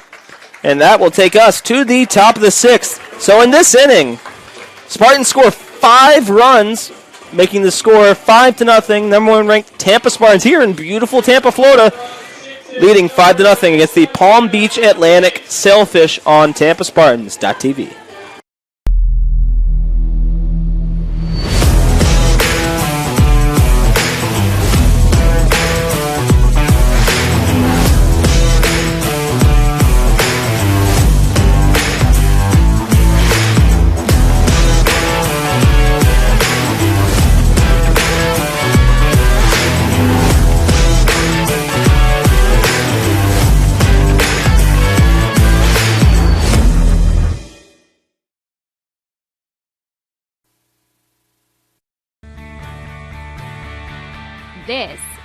University of Tampa.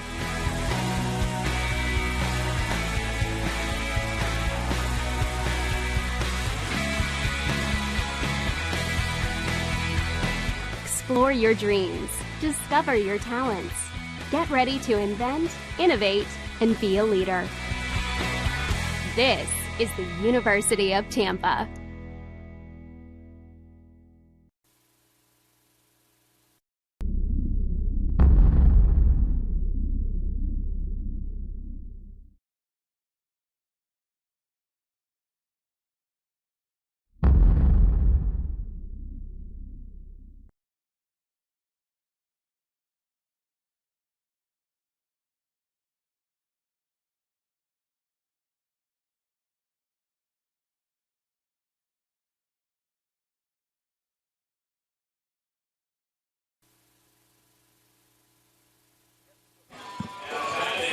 Then else, you guys don't want to hear me sing, you want to hear me broadcast, so that's exactly what I'm going to do. We're here in the top of the 6th, here in Tampa, Florida. Spartans put up 5 in the bottom half of the 5th. We're here in the top of the 6th. Herb cruising along so far with 5 innings pitched, 2 hits, 1 walk, 8 strikeouts, and beautiful bunt there. That was a fantastic bunt there by Warren. Again, something that's not used as frequently in today's game as it was when I was a kid, but... And I was, like I said, wasn't a kid that long ago, but just a true fact of the matter, this game turning into a home run game. So, great bunt, great leadoff bunt there by their leadoff hitter, Warren, and runner on first now. That will be Herb's 3rd hit given up on the day, but Herb's pitching very efficiently and now has that 5-run cushion. So, here in the top of the 6th, Spartans lead 5-0. Warren on first base taking his lead. The pitch from Herb. Beautiful breaking ball for a strike. Count will be 0-1.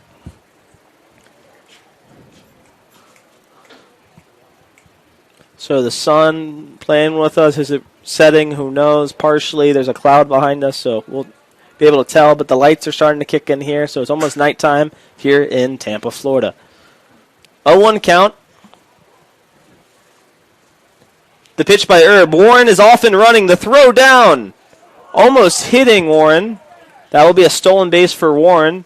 And that will be... I didn't get the pitch. I believe, would they call that a strike? That will be a strike, so count will go to 0-2. So 0-2 count. Warren on second. Batting is Blair, who's 1 for 2 on the day. In the first, struck out looking, and in the fourth, got a single and advanced all the way to second. Herb looking in. The 0-2 count. And the pitch. Off-speed pitch hit foul, so we'll reset and do it again. 0-2.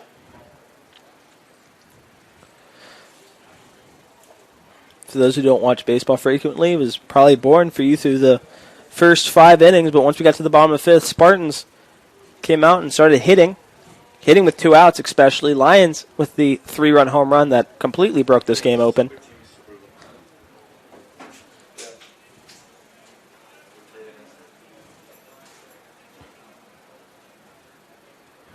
The pitch from Herb. Swing and a miss. That will be Herb's 9th strikeout of the day.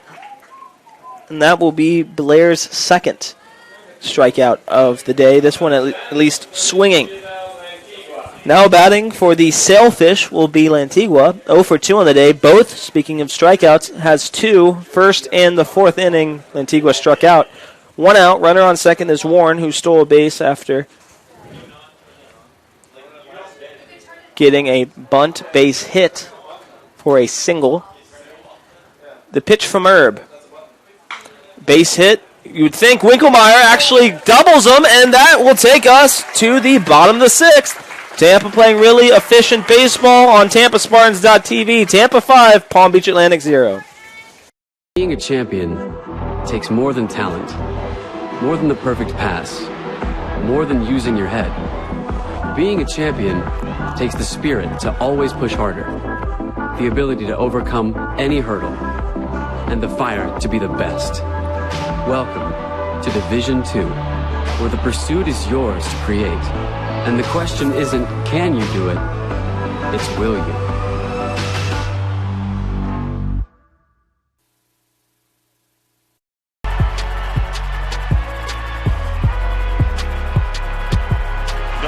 to Kyle Hornsby. Inside the 30. Touchdown.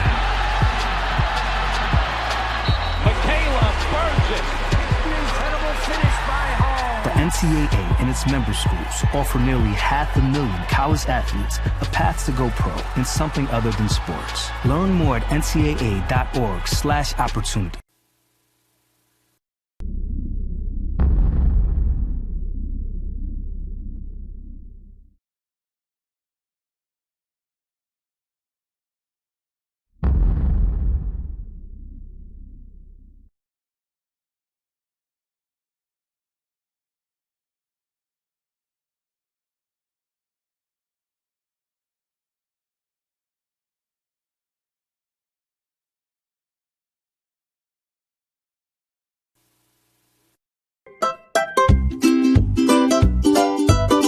What do you get when you take your favorite food and stuff it inside a pocket of homemade dough?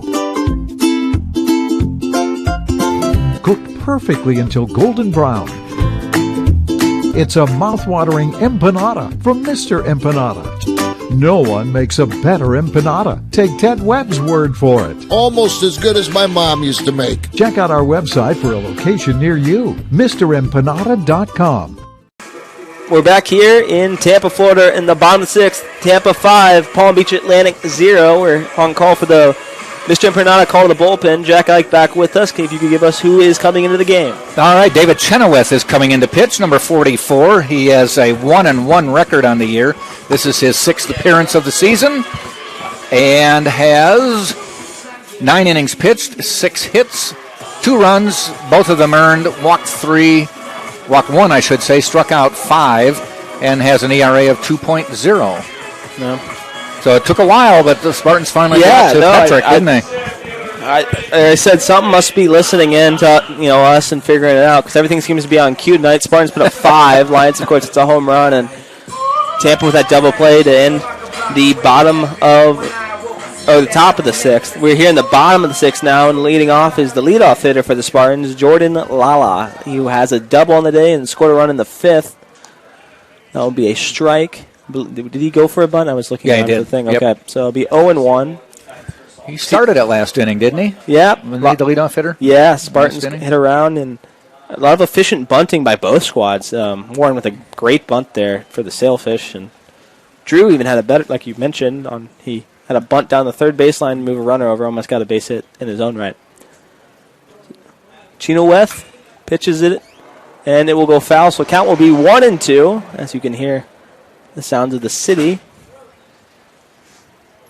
in Tampa.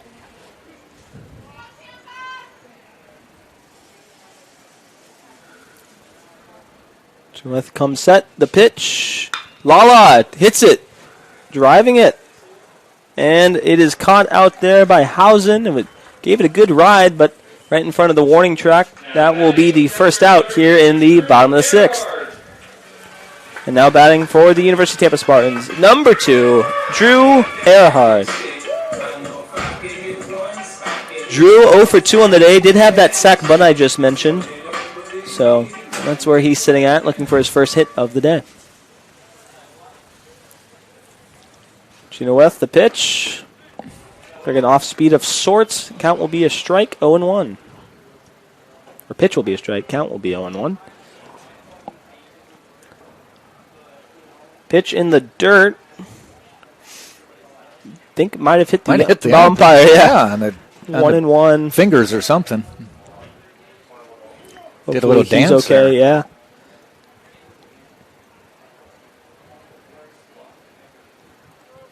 Chenoweth, the 1-1 pitch. Drew swinging and missing, so count will run to 1-2.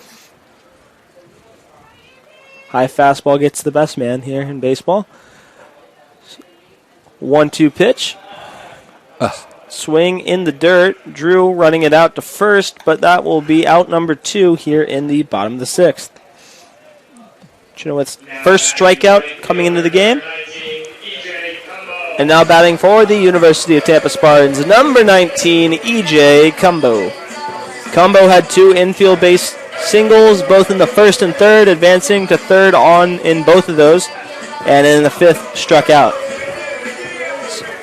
So looking for his third base hit of the day, potentially one outside of the infield, so we'll find out right here, right now. And on cue, Cumbo drives it, and it's going deep. And at the base of the wall. So that will be a double for E.J. Cumbo. Like I said, everything seems to be on cue tonight here in Florida.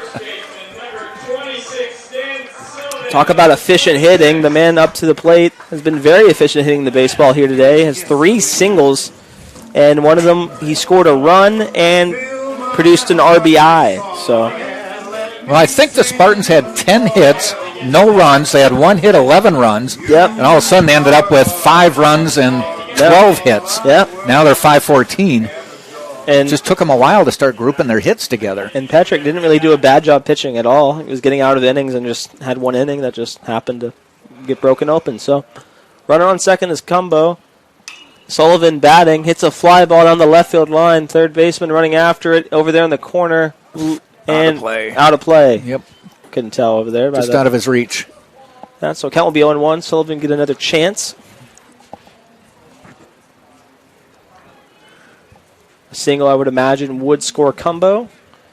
We're sitting here at 5-0. If you're just joining us here in the bottom of the 6th, Tampa, obviously 5, Palm Beach Atlantic, 0.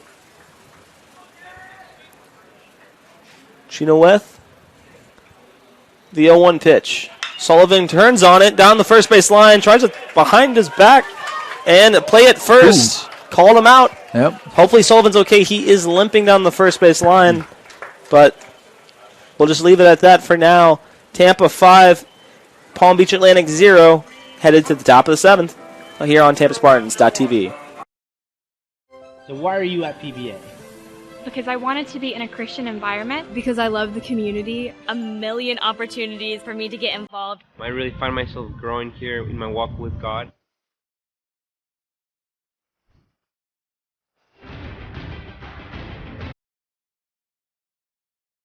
Because Palm Beach Atlantic University is anchored in faith, anchored in values, anchored in truth. We educate, mentor, pray for our students, so they can confidently launch.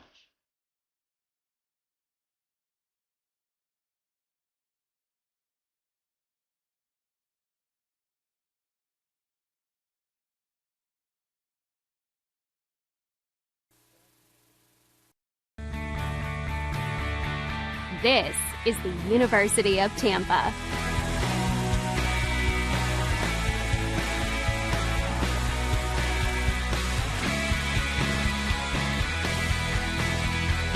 Explore your dreams. Discover your talents. Get ready to invent, innovate, and be a leader. This is the University of Tampa. And we are back here for the top of the 7th. Spartans lead 5-0 against Palm Beach Atlantic on a beautiful Friday night here in Tampa. And turning over the play-by-play to Jack Ike, who's back here in the booth. And I'll take Re-entry roll. Re-entry roll, of course. Yep. Though you're in line for the win. I'm in line for the win. I get a lot of saves usually, but really efficient job by us here tonight. Well, it's rare we've gotten to the 6th inning of us and had a scoreless game. Sure. Or the 5th inning, I think we got to. Yeah. Spartans finally broke it open a little bit there. Yep. Hayden Erb has been cruising along, had a couple predicaments, but nothing that the Spartans couldn't handle. Had a 3-2 count with runners on first and second with 2 outs and got them to bounce out. So yeah. That'll bring Hauk to the plate. Inside. I still have those player reactions. I try to get better at that, but that was a close one. 1 hit today. Last time up.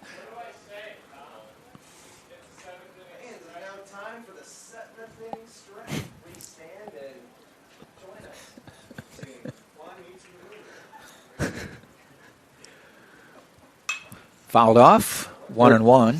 Herb looking for double digits in strikeouts in his next strikeout. He's at 9 currently. That's where he's sitting. Spartans have a lefty. I believe that's actually John Malcolm looking like he's warming he up. might go into first. As you mentioned on the last at bat for Dan Sullivan, he came kind of limping, awkward play at first base. Sure. So I think they maybe have John getting ready as quickly as he can. Yeah. Well, we're up 5-0. Especially, got a good lead. He's already got his fair share of base hits in statistically, so there's no need to push it. The Spartans roster is very deep, so they luckily can't afford to do that. And we've seen Malcolm play a lot of first base this year. 1-2 pitch. Herb with a long look. Ready for Houck. Curves outside.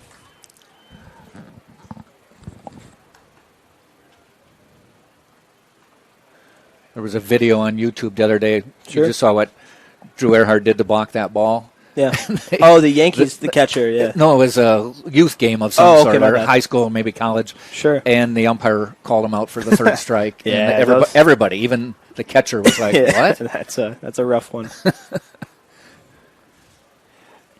2 feet outside in the dirt. That looked good, but didn't get the call. 3-2. At that level, usually the umpire has a secondary job there at Subway or somewhere, so I can understand how that sometimes happens. Yep.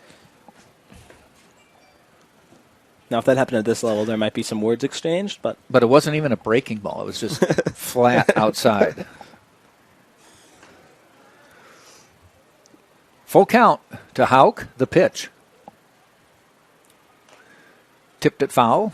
Stays alive.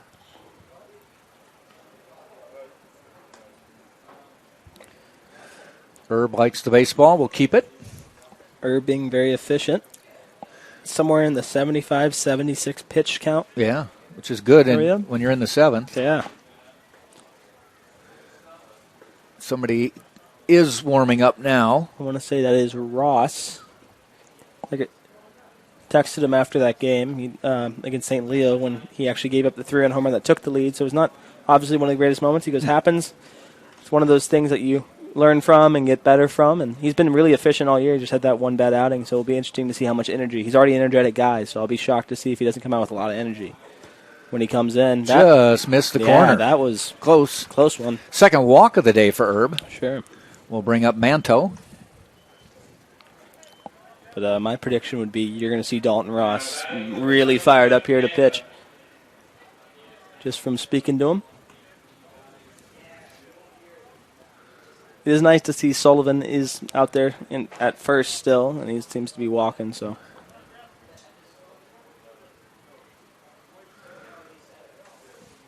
Manto 0 for 2 on the day, and behind in the count.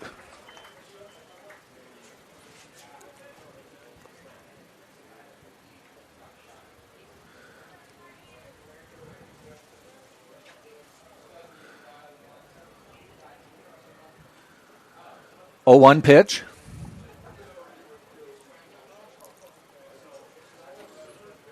Fouled off, out of play. We have Daniel to our left producing the game here, multitasking today. He's got NCAA basketball on one monitor. Sure. Keeps us updated on softball. Yeah.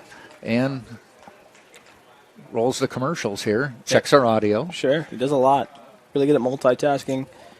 We did bring it up that Tampa softball, I believe, is winning 11-0 against the Sailfish over there in Palm Beach. So, doing a good job over there. 0-2 pitch.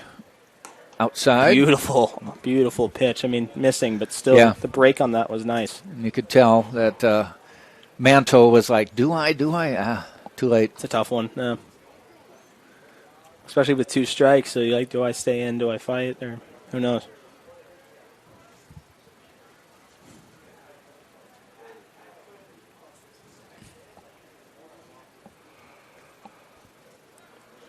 So Spartans softball actually winning 11-0. Thought we were almost done anyway, but Spartans winning that over there in Palm Beach. I would say it's safe to say it's officially nighttime here in Tampa. It is. I believe the sun has set.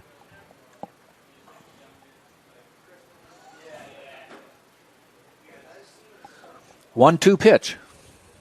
Runner goes. Ball outside, dropped by Earhart and into second. Goes the base runner. It's tough for Drew. It's tough for Drew to gauge. They keep doing the half steal, so eventually the one time they go, it's hard to expect because they keep getting good jumps.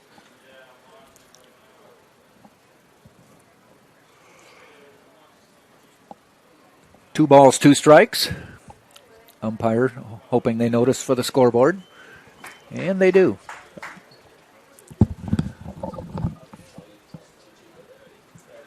Two pitch. Popped up. Should have a play. It's going to be a little bit, I think, Glancy. Wow, he couldn't find it for the longest time and made the catch. It's kind of that time of night where the lights haven't totally taken over. Yeah. And that one was hit so high, I think it actually went above the lights. That's a tough one. Had to wait till it came back down, and he reached just snagged across his body in fair territory and made the catch. They just snagged it. That's a tough one. Did a good job calling out and almost deked out the runner because the runner couldn't figure out if he had it. Or, yeah. So one out. Yeah. And it brings Hausen to the plate.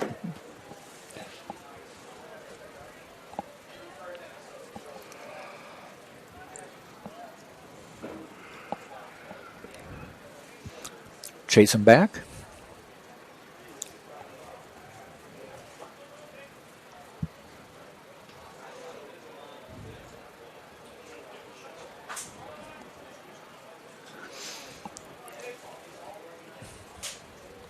Hausen 0 for 2 today. He's flied out twice. Big gap in between left and center. And he hits a ground ball to Urso. Fields it, chases the runner back, and throws him out. Good job fielding by Urso. That was a tough one. Ball was in front of his right foot as he was stepping and corralled it and threw it to first. 2 outs now. Brings Casaleggio to the plate.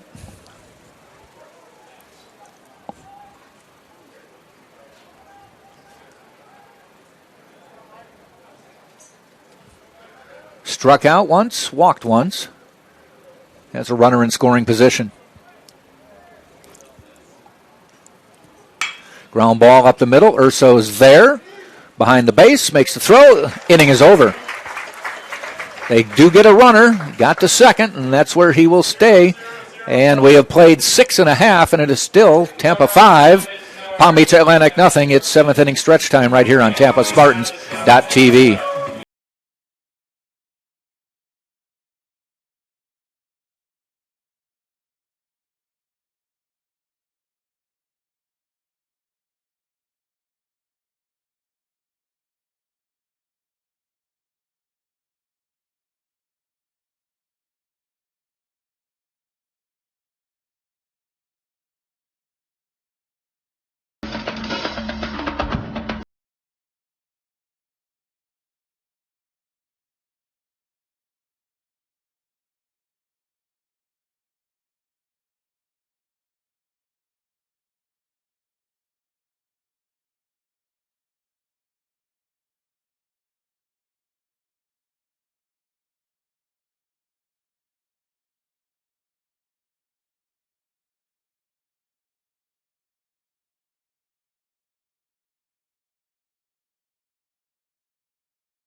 It's not about any one thing. It's about how everything comes together, how it all connects. People, ideas, resources, community, everything. Quality of life services. That's what we do. Sodexo. Bottom of the 7th we go. J.D. Urso to lead off for Tampa. 1 hit, 3 at-bats, scored a run.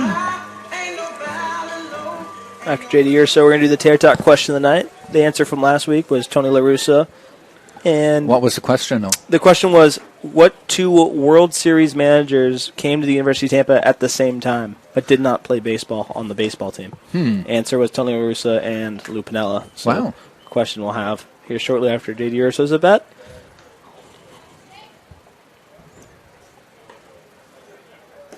Ball outside. So we'll ask it, and then the following inning, top eighth, we'll have you guess what it is. You have another question? Oh, yeah. Oh, wow. Yeah. Good at that. Feel like I'm in school again. Oh. Ooh. I think that hit the bat. I'm pretty sure that was a foul. But yeah, hopefully. He smiled a little bit there. That was more get out of the way, it hit the bat. That scared me a little bit. Ducking out of the way, and he gets a foul ball. 2 balls, 1 strike. Off speed, 2-2.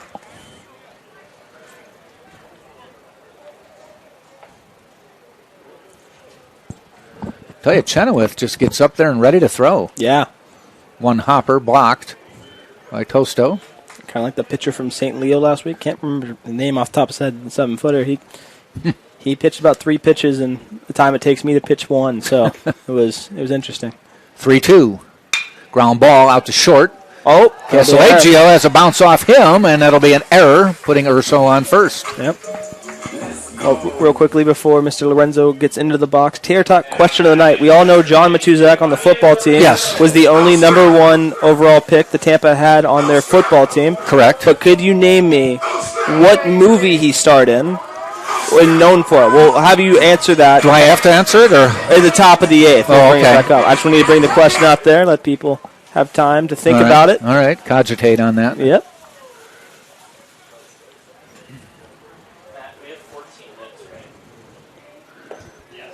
Giovanni Lorenzo at the plate now. 1 hit, 3 at bats, scored a run, walked, or has an RBI. Spartans are coming close to their yearly total on hits. I think they're about 5 or 6 shy. That one gets over to the second baseman's head, chasing him back, That's falls in for a hit, and Urso has to hustle over to second base, makes it standing up. Runners at first and second with nobody out. Urso kind of no man's land there, waiting for something to happen. Ball had just enough loft to get over. Houck's outstretched arms brings Jamarcus Lyons to the plate. Last inning, I was down hanging out with his grandpa, and he said he's seeing the ball well these days, and boom, out of here. Sure. As soon as he hit it, he goes, "Oh, that's deep." And we noticed the left fielder stopped running. Yeah. Lyons has been hitting really efficiently as of late and continuing to do so hopefully right here. He was looking for a 2-homer day there. He swings with a lot of purpose, that's for sure.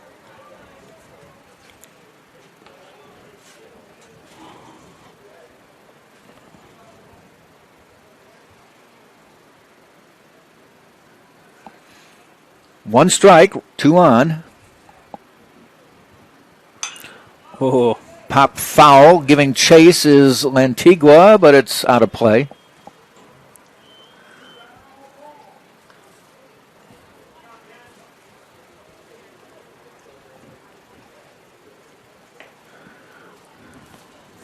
It's almost sweatshirt weather out there right now. Yeah. It's cool. What is it now? You said 73 at game time, right? First pitch? So, sitting at 71 based on the Lenovo tablet I have in front of me. Good breaking pitch. I have 33. Oh, that's Madison. 70. That would be if Tampa ever gets to 33, we're in trouble. I bet you I think it's been close. Oh no, yeah. For a brief moment, it's possible. It's just in January at night. Well, you're starting to see people wear hoodies in 71 degrees. I can't imagine it's 33 degrees here. Oh, that's the apocalypse. Yeah. People don't know how to act, how to drive, even more so than they already usually do here in 1 Florida. and 2. Up the middle, that'll bring in a run. Jamarcus Lyons with another RBI. Oh, error there. And a drop ball allows a runner to advance, allows both runners to advance. So second and third with an RBI single by Jamarcus Lyons, and it's 6-0 Tampa. So 4 RBIs of the night for Lyons, a single away from the cycle if he can get back up around. And he's got a triple?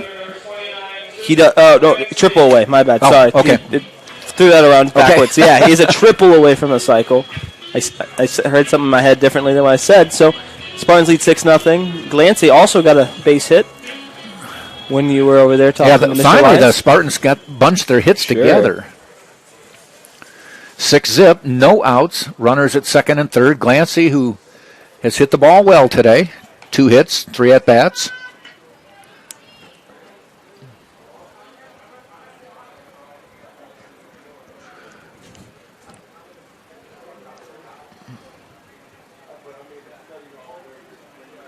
Big swing there.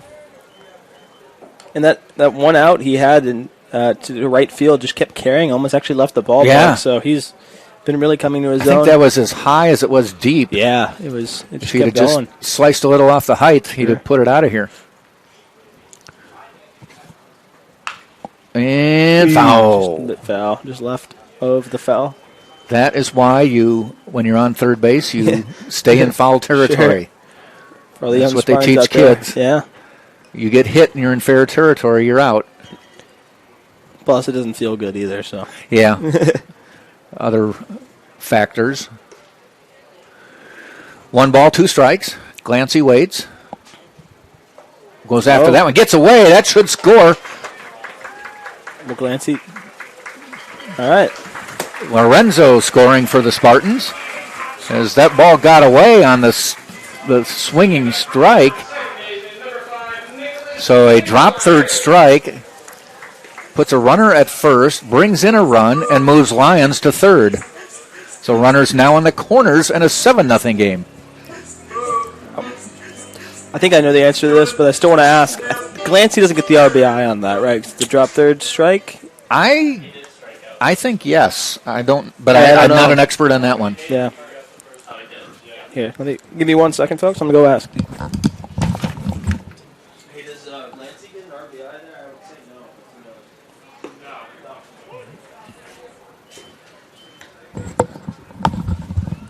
So, for those wondering, he does not get the RBI. RBI. Okay. Yep, I thought so. I just wanted to clarify. Though it's odd, though, you get one with a walk. Yep. Yep. Winkelmeyer, ground ball. They try to turn 2. They do. Another run scores, but still just 2 outs. 8-0 now.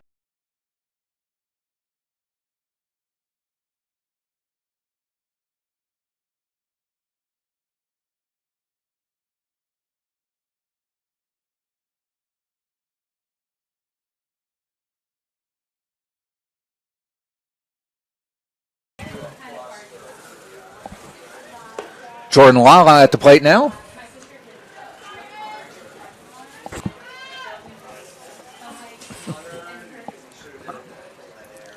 Pitch to Lala. Now base is empty. Big swing and a miss. Well, speaking of number 8, score is 8-0. I know for those going along, they're trying to update the stats as quickly as they can. They came in a flurry there. Sure, I think they were trying to discuss the same thing we were discussing about the Glancy. Is it RBI, is it not? And they have a justification for it now, so there we'll update that for you if you're tuning along to that as well. 1 hopper. Would have been a beautiful cricket pitch. Yeah. She's very efficient in that.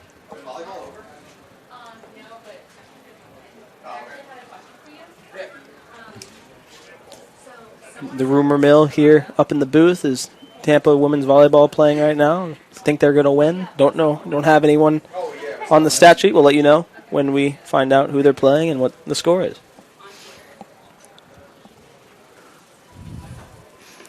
2 balls, 1 strike. Lala at the plate. Now 8-0 Tampa.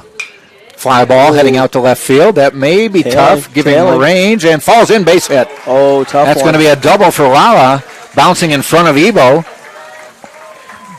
Tough one for Ebo to gauge. It was tailing left down the left field line, and also with it raining yesterday, it's a little slippery out there. So could have turned into a triple, but stand-up double there for Lala. Does that to right field. He's standing on third. Yeah.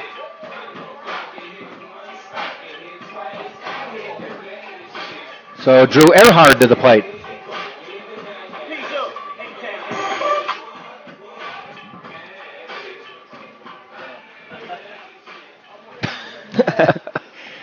Both Drew and the umpire say enough's enough on the music.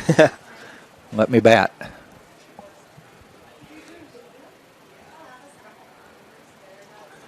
One hopper again. Beautiful. Same two teams tomorrow, 1 o'clock, and a doubleheader. So about 30 minutes after that first game completed, we'll do it again. Spartans will look to hopefully sweep a series. They've been doing it pretty efficiently throughout the year, but at home they've had the game 3 be the interesting one as they want to get some people playing time and trying to also get the win. It's been their amount. They're 8-1 on the conference season.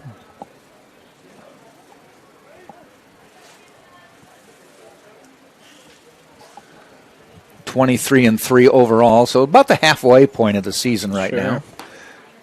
If you add in some potential NCAA games. Yeah. Like I said, wish could be on tap to call some of that, but I have to learn accounting for the 4th time. Wow. So, yeah. Nothing worse than accounting. So on average, we've learned accounting twice each. Sure. Okay.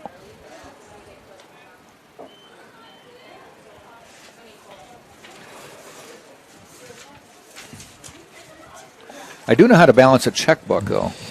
I'm slowly learning. Debit and credit,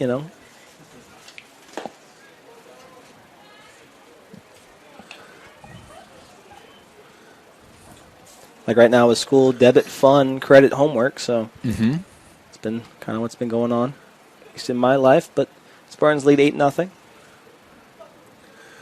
3-1, walked him. So Drew not able to get that first hit of the night, but he does get a trip to first base. Seeing that hit total, 17, would like to see them go over their season game total. I believe we saw it was 19 or 20. I forgot what it was. It was that one game. Let's see if I can get a stat on that for you.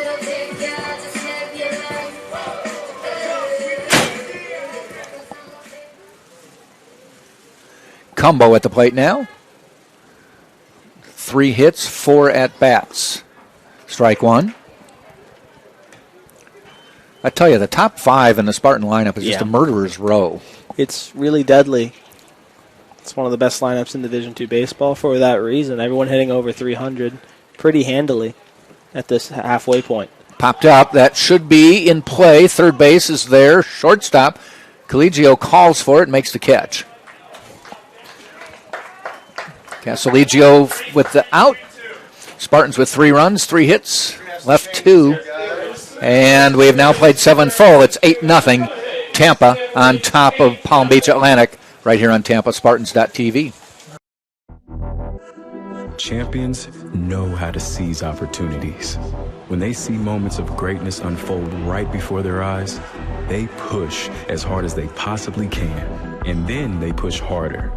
Because the heart of a champion never settles, never quits, and never stops giving its all.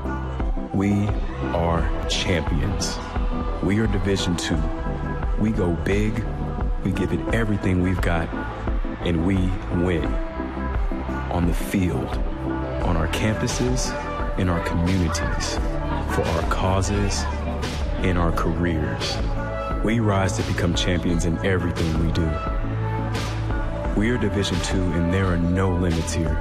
We make our time count. We set our own path. We become champions on our terms.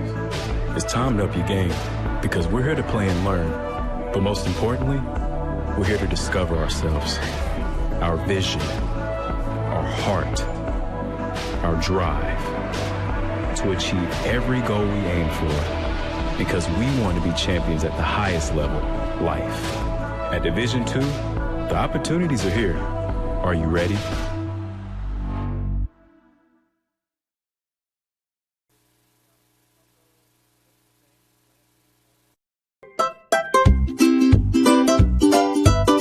What do you get when you take your favorite food and stuff it inside a pocket of homemade dough?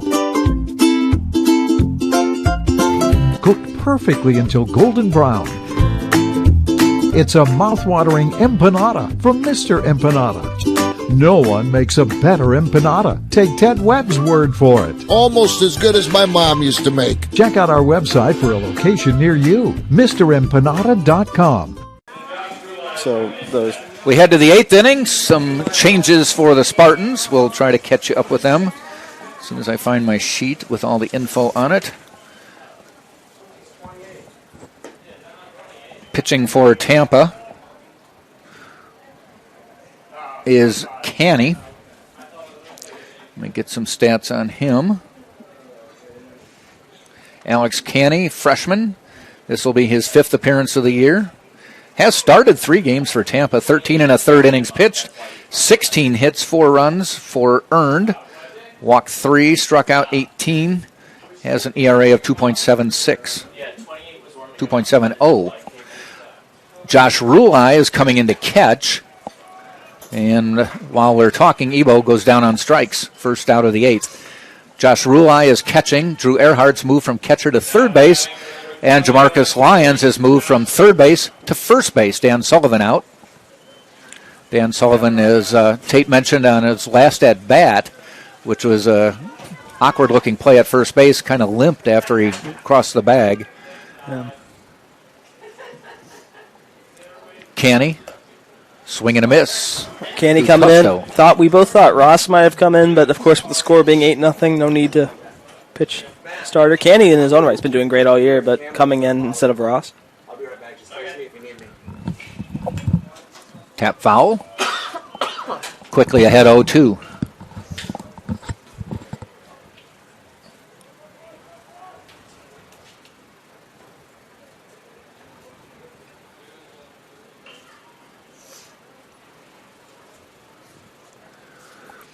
Canny fires a little bit high.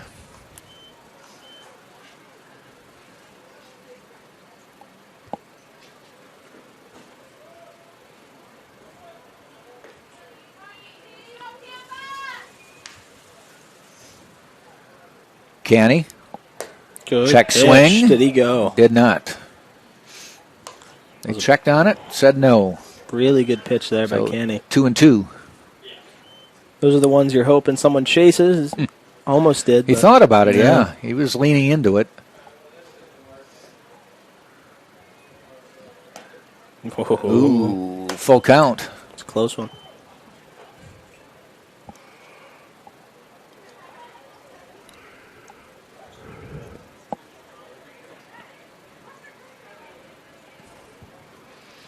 Three-two pitch on the way. Ball 4. Walked him. Struck out the first, walks to second. Sailfish have a righty warming up in their bullpen down the right field line. Interesting to see if he comes in for the bottom of the 8th. Brings Warren to the plate.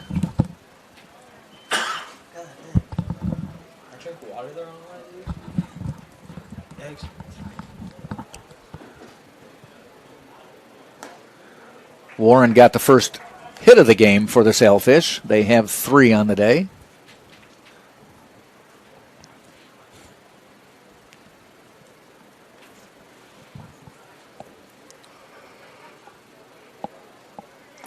Swing and a miss. He's down 0-2. Warren did have that nice bunt. Also stole second in the 6th.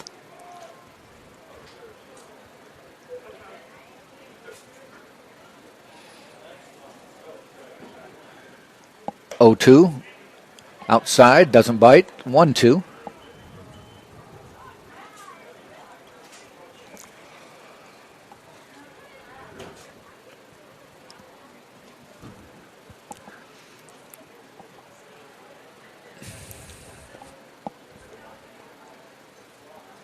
And the pitch. Foul back. Pretty good pitcher's duel for 4.5 innings today. Wow. No score. Spartans blew it open with 5 in the bottom of the 5th. 3 of them on a Jamarcus Lyons home run. And some timely hits. Had a lot of singles early in the game. Just couldn't get anybody around. Finally started getting some extra base hits. Ball low. Spartans looking to either tie or go over their season high in hits. I believe it was 19 or 20. I'm still trying to wait for this thing to load, but we're at 17 right now. Foul back.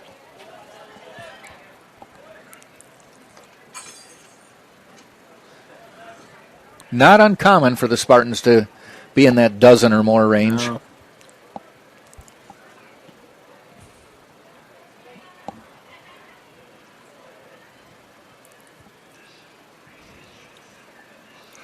Ground ball, ranging is Winkelmeyer, gets it, pivots, throws away. Stopped by Rulai, and the runner safe all around. Nobody able to advance more than the one base. So runners at first and second now. Perfect example to all the young Spartans why you back up your first baseman. That could have been out of hand, could have had a runner on second and third, or maybe a runner scored, but because Rulai backed up lines over there at first, runners stay at first and second. The tough part about that play is Winkelmeyer got it, did a 360 to get himself pivoted. It's a tough throw to make. But then threw. Sure. Had one place in mind, but when he threw it, he was 3 feet beyond that spot. And also, it's one of those familiarity things with first baseman. Lyons hasn't played a lot of first base, so, not that he would make the pick, but one of those places where you'd expect Sullivan to be somewhere, Malcolm to be somewhere, and we have a new first baseman there. So. Right. But it looks like we have a pinch hitter. Might be a pinch hitter. Do we have a number? No, it's Blair. It's 9. Oh, it is? Okay, sorry. I swear the umpire. Yeah, I turned it around and said something. Maybe they hadn't cleared the count on the board or something.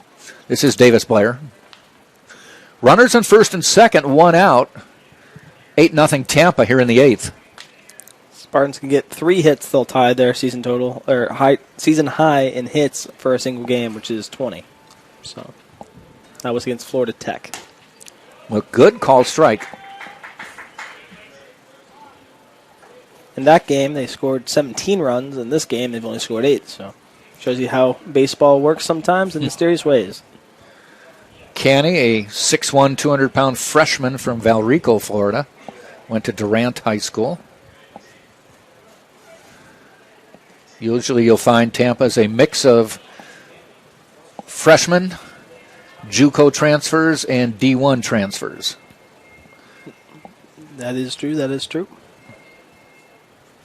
After this next bat, we'll have the result of the Tater Talk question of the night. Oh, that's right. I got to have an answer. Sure.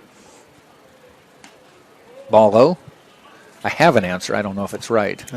Just for everyone wondering, the question was, we all know John Matuzak is the only number 1 overall pick that the Tampa Spartans had when they had a football team, but do you know what movie he starred in or was most famous for? That was the question of the night. See, as soon as you started asking the question, I was going to say Freddie Solomon, but it wasn't. What other Tampa player went on to NFL stardom? Ball outside. So Canny's struggling a little bit now after getting a strikeout to start the inning.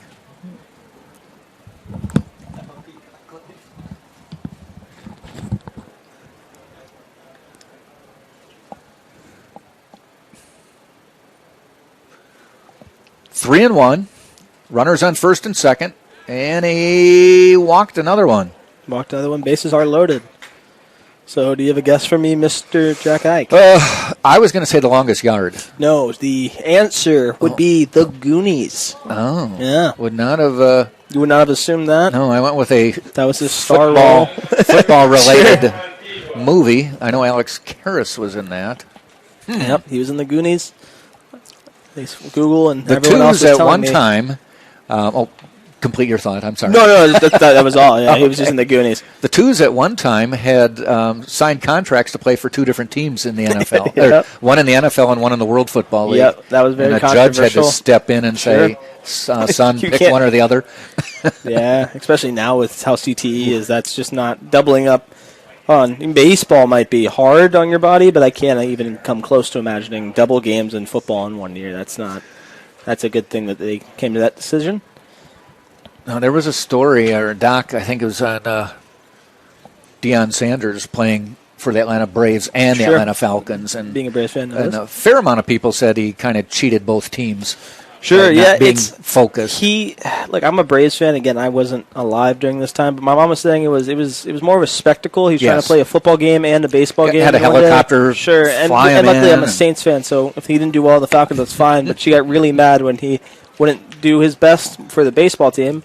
In that one game, he did try to go from playing a football game, flying in on a helicopter, play a baseball game. Bobby Cox, the manager for the Braves, sat him. Yes, yes. So it was a spectacle for sure. But it had been so long ago, but I watched that documentary. I'm like, one of the only guys to play in a World Series and a Super Bowl, I believe.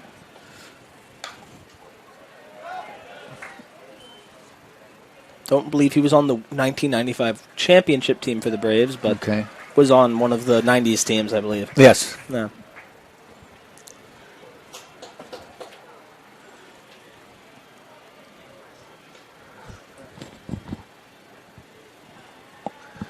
So 0-2.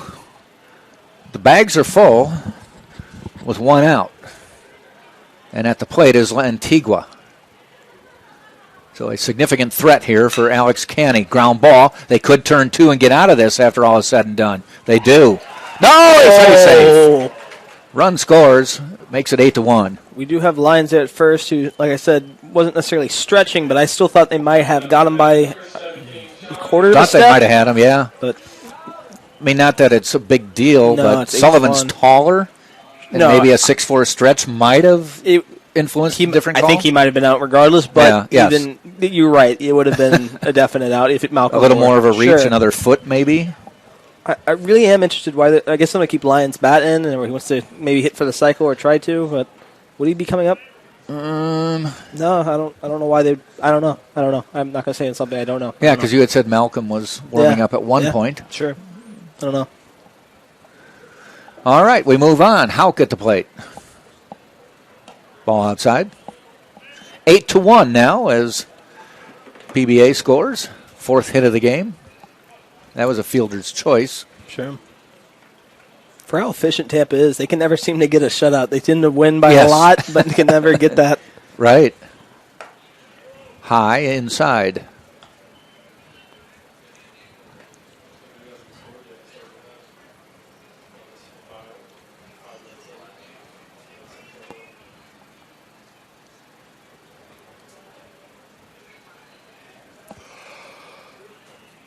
Fouled off.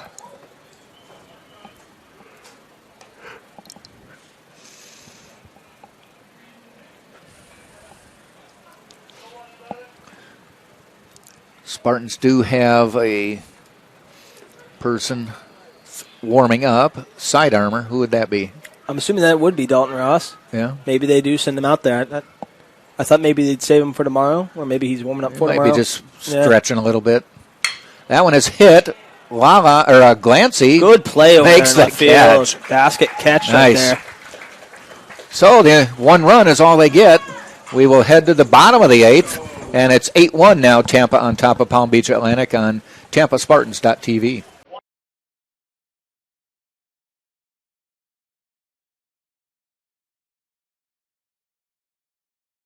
Welcome to the University of Tampa. My name is Tucker Whitman, and I'm a junior marketing major here at UT. Today we're going to look at some of the highlights of our beautiful Riverside campus here in downtown Tampa. We'll start at Plan Hall. This historic building was opened in 1891 as the Tampa Bay Hotel, and now serves as the main academic building here at UT, with 4 floors of classrooms as well as faculty and administrative offices. Next up, the Vaughn Center, the hub of campus life and activities. This multi-purpose building includes the campus bookstore, our primary cafeteria plus an additional food court, a theater, as well as offices and meeting rooms for student organizations. The Vaughn Center is also one of UT's residence halls, providing 5 floors of student rooms.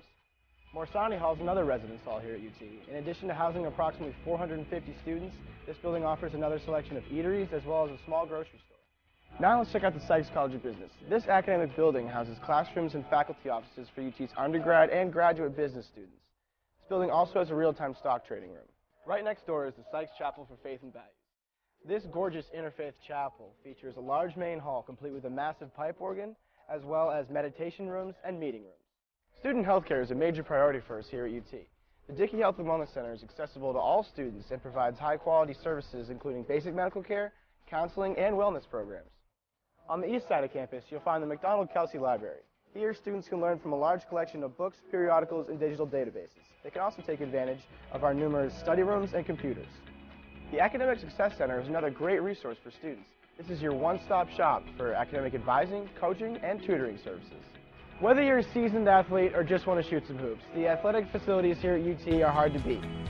The Bob Martinez Athletic Center includes a large gymnasium, a weight room, and training facilities. In addition, the campus features an aquatic center open year-round, 6 tennis courts, baseball and softball fields, a 1,500-seat stadium, as well as a lacrosse field and intramural complex.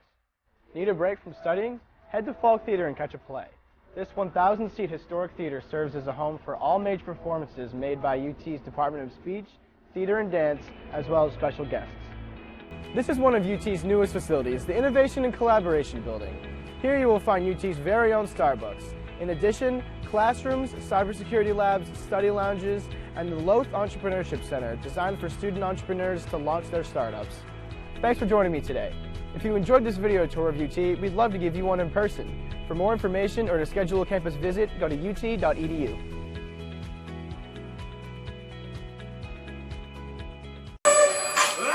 Bottom of the 8th, Andrew Sykowski in the pitch for Palm Beach Atlantic. This will be his 5th appearance of the year, all in relief. 4 innings pitched at this point. Given up 2 runs, both earned. Walked 8, struck out 5, and has an ERA of 4.50.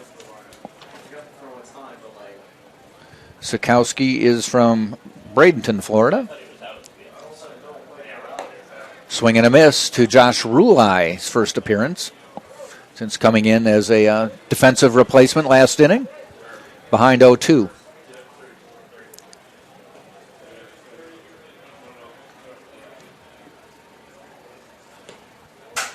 Ball low.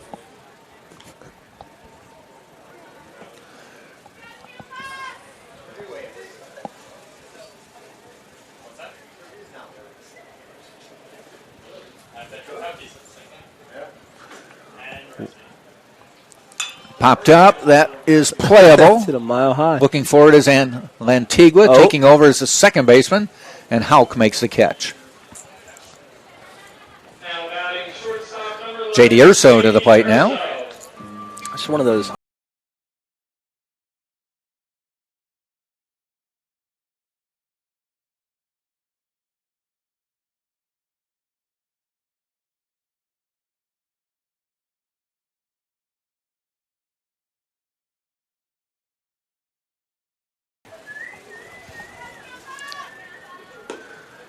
Strike outside corner.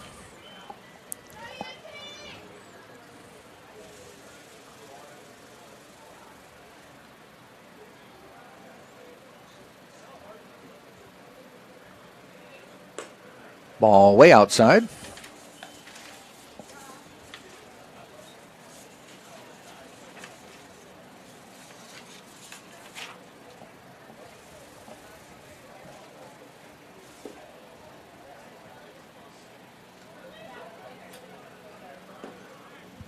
Strike call. 1 ball, 2 strikes.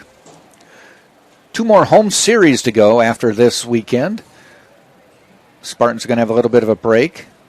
Embry-Riddle on the road next weekend, and then at Lee up in Cleveland, Tennessee, non-conference 3-game series. Then Barry will be home on April 14th and 15th, and then on April 22nd, 23rd, Florida Southern will come here.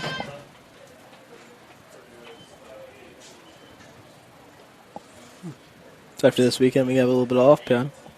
Couple of weeks off. Cool. Spartans don't get them off, we do. That's true. Huh. What are you going to do with your time off? I don't know. Yeah. Ride my bike.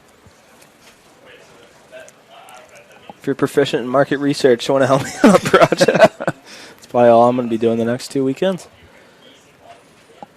And he slaps one through for a base hit. J.D. Urso just keeps finding places to hit the ball. You know what we should make it do? I have to get 200 people to answer a survey. We should just put it up there. Sure. Have people go through it.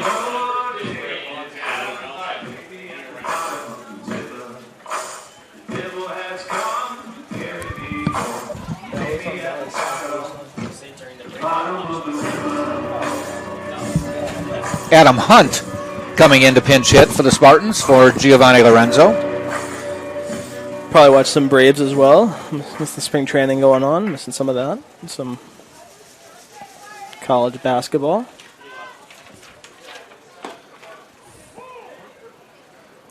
Adam Hunt on the year. He's a freshman. This is his 11th game. Just 9 at-bats, now 10 at-bats. 3 hits, 3 runs, I should say, 1 hit. So hitting over 300. That's what we know.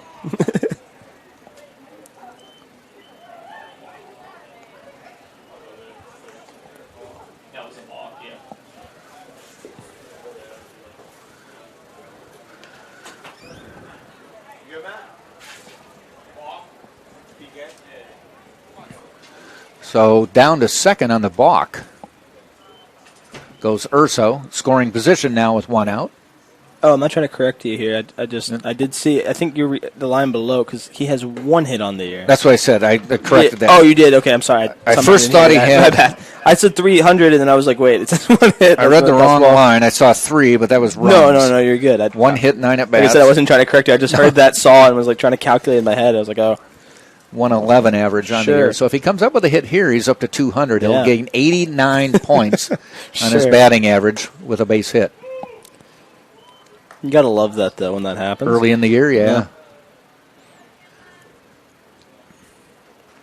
Go from batting 0 to batting 500 with 2 at-bats. Well, if he were to get hits in his next 2 at-bats, he could vault about 200 points. Yeah. Got to love baseball statistics sometimes. Inside.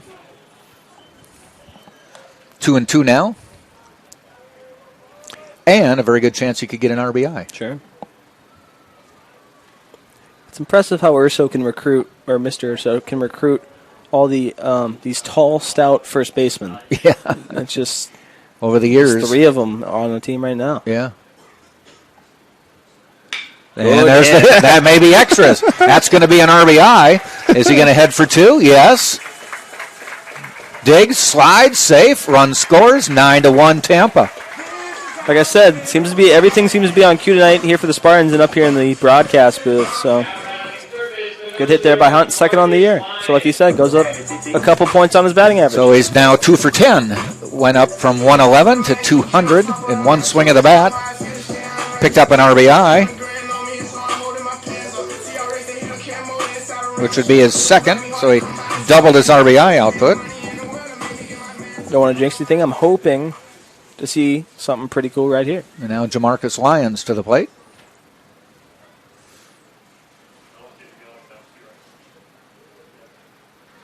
A 3-hit day, 4 RBI day.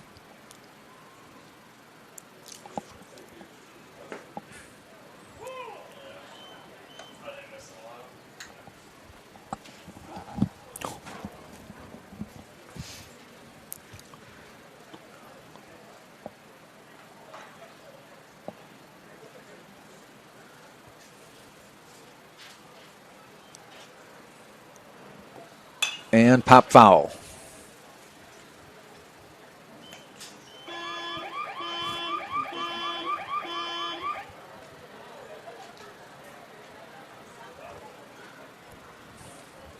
So this is where we need Jamarcus to triple, right? Yeah. Okay. Be really cool to see. So we need to put it down the right field line. Yeah. And have it bounce past the fielder. In the dirt, blocked. Can't find it. There, he found it. Right at his feet.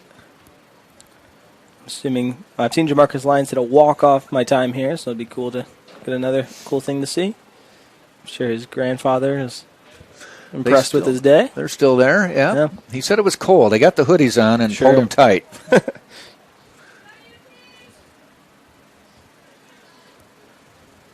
Tomorrow's high will be 77, 56. I'm no weatherman, but just letting you know. Okay, thank you. In the dirt.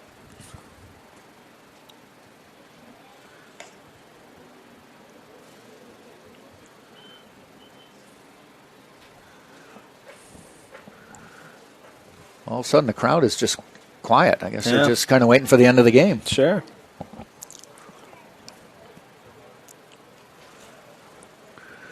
Two. Lyons waits. Sikowski look back at second. Another glance back. And fires. High. 3-2.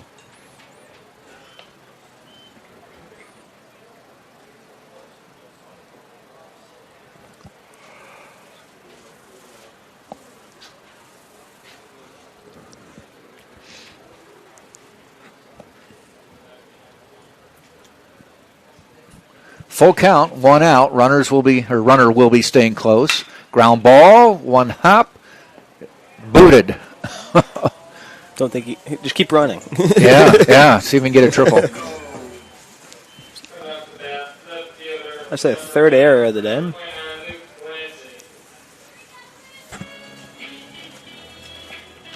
Hit the ground ball to second. Casiligio, or it's short, I should say, and just stayed under his mitt. Glancy trying to add to his day. He's 2 for 4. Has a single and a double. Single came in the 2nd, and double came in the 5th.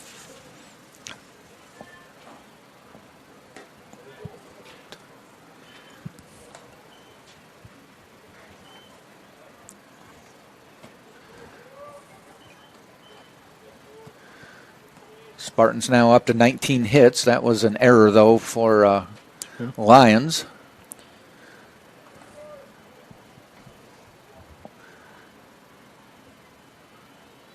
Did you say this would be the first 20-hit game if they do it? Second. Second. They've already had one. It was just impressive. The Florida Tech game, they scored 17 runs, had 20 hits. So this one has 9 runs, 19 hits. So shows you how baseball can work in mysterious ways sometimes. Spartans had a whole bunch of hits early in this game, and excuse me, very good.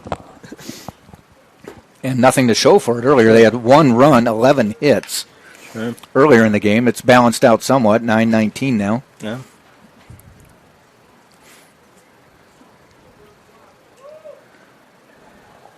Glancy, 2-1 count.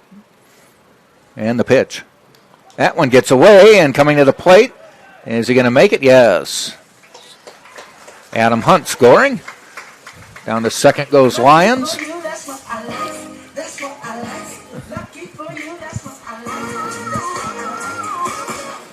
Spartans hit double digits. My buddy DeCarlo DeVoe here from Spartan basketball. Spartans all-time leading scorer. Huh? 2,000-plus points. Cool. Never saw a shot he didn't like. Nice. It's a lot of scoring.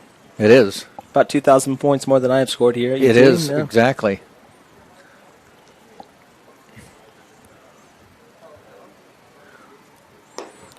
Walks and a walk. So another man on. Glancy down.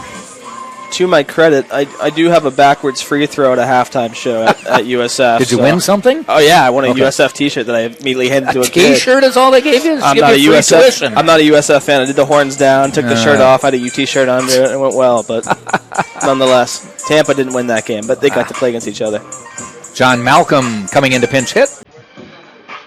For Winkelmeyer,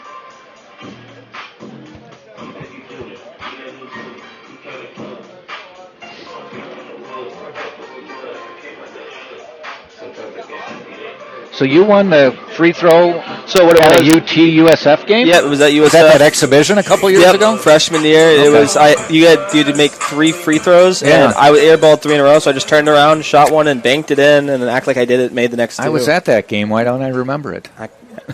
Trust me, I have footage of it. It's the only thing impressive I've ever done in basketball, so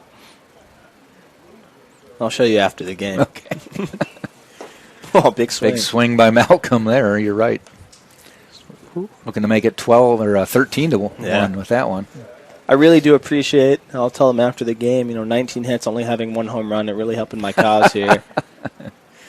Yeah, you should have like 4 out of this. Yeah, sure. That is for sure. I got worried on that one that Glancy hit earlier on. Yep.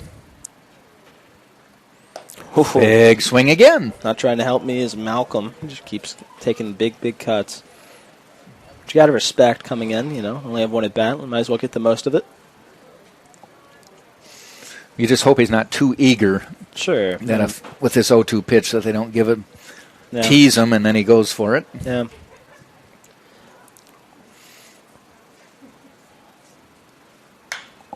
Another big rip. Yeah. Fouled it off. Well, if I'm going to strike out, might as well strike out swinging. Yeah. As much and as hard as possible.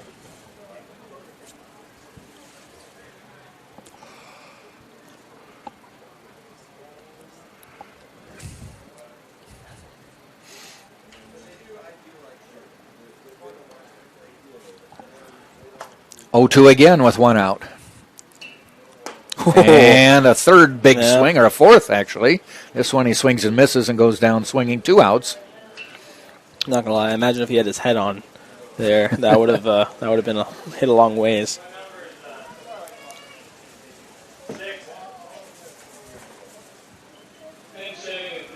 Jose Cadenas coming up. Good to see him getting an at-bat here.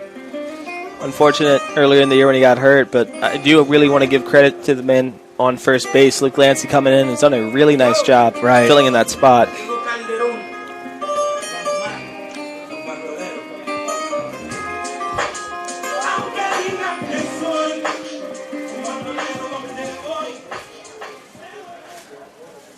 Yeah, Cadenas was off and running earlier in the season, and this is his 22nd game but he was starting almost all the games earlier in the season. And then came up lame on a dive for a ball, I think. Yeah.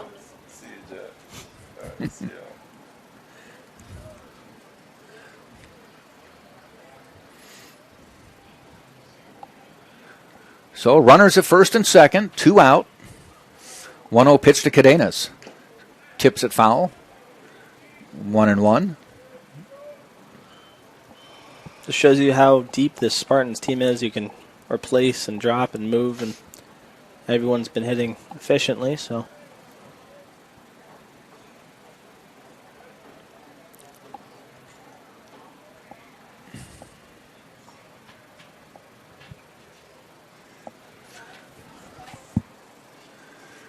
So Cadenas levels the bat.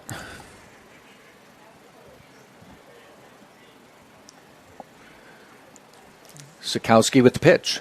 In the dirt, blocked by Tosto.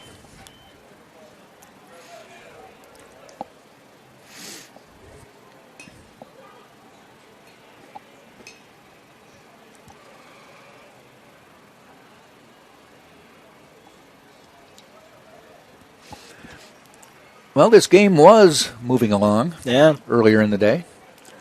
We're approaching 3 hours. We've been jumping a lot of things. On First 4 innings took an hour. Yep. In the dirt. 3-1 now.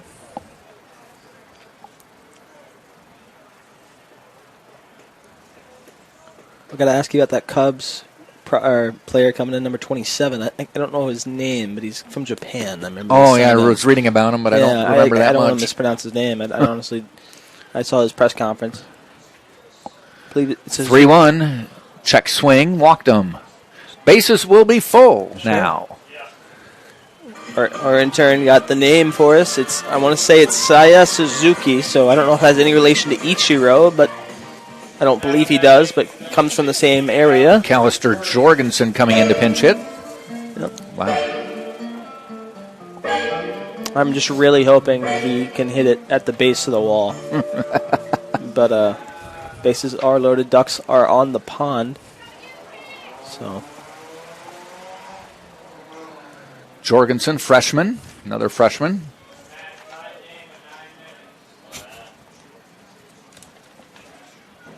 Crazy things happening over in the basketball world. St. Peter's and Purdue tied 44-44. Or 45-45, apologies. Jorgensen waits in the dirt. Boy, I tell you what, Tosto has been playing goalie more than catcher this inning. Don't know if they have a hockey team over there at Palm Beach Atlantic, but doing a good representation of such at the moment.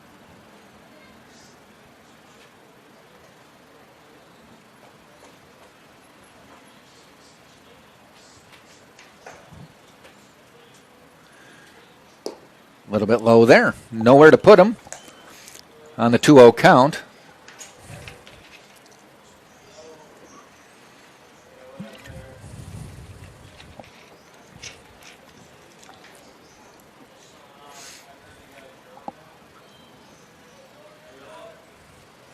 Ooh. Inside. 3-0. Lyons on third. Glancy on second. Cadenas on first. Jorgensen at the plate with a 3-0 count. I think he takes. That's a good call. Yeah. Yeah. Walked him. That was. Didn't even have to think about it. So. Talk about a fun night at the plate. Comes in, bases loaded, walks it. Sikowski with the bases loaded walk. It's 11-1.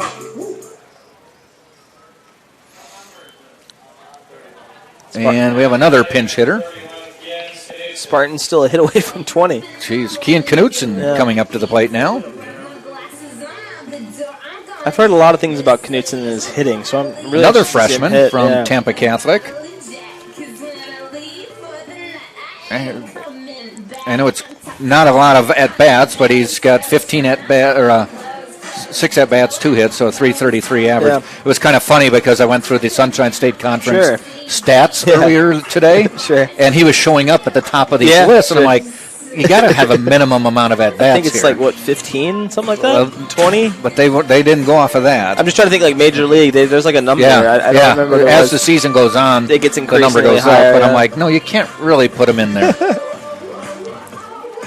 It doesn't hurt when you tell people are on campus. Yeah, I'm 6th in the conference.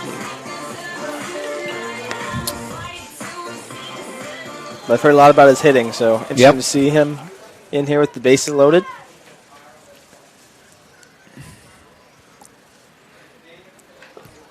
Boy, I tell you what, Sikowski's just not finding the plate right now. They do have somebody warming up, but I'm sure they just as soon have him finish the game with one more out to go. Yeah. Also, you got 2 more games tomorrow. Why waste it on? Yeah. Boy, he's either in the dirt or reaching up high. You said half this game. What was the Yogi Berra quote? It becomes that here when it's 11-1.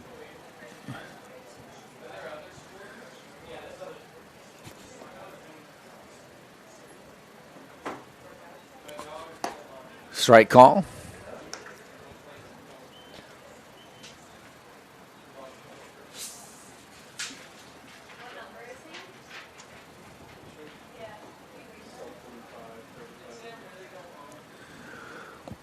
Two-one pitch with 2 out. Swing and a miss. Evens it up at 2-2. A good cut there by Knutson.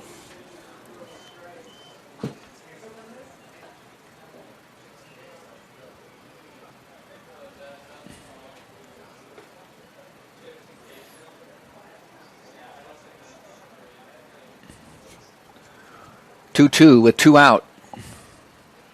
Good luck. 3-2.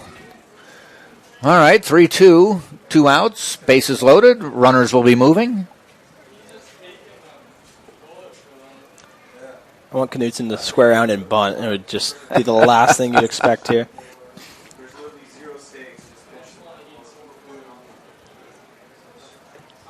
Here it is. Walked him. Another bases loaded walk.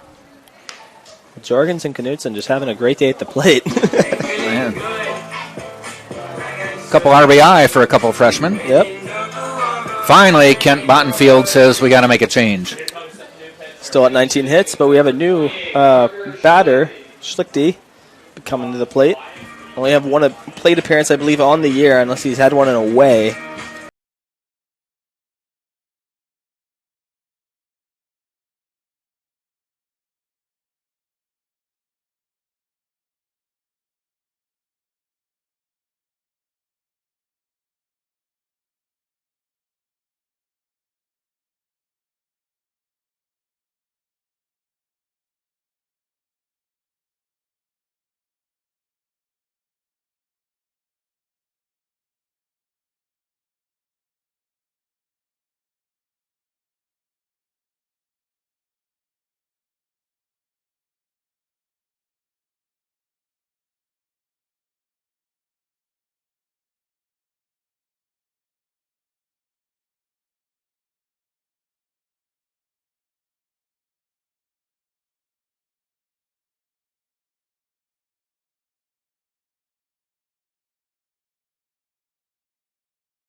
So Parker Schlichty to the plate. Looking for that first hit. I'm pulling for a granny right here. I am not. He thought about it. I hope Parker. He wanted it. I hope Parker parks it near the parking lot, but not in the parking lot. That'd be great if it was just close. I would love for him to get a triple. I'm all for the Spartans getting hits, but as this thing has slowly increased, yeah.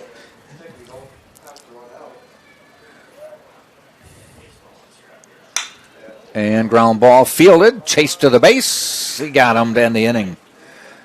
So the Spartans do pick up a couple more. Now have a 12-1 lead. We'll head to the top of the ninth. Tampa 12-1 right here on TampaSpartans.tv.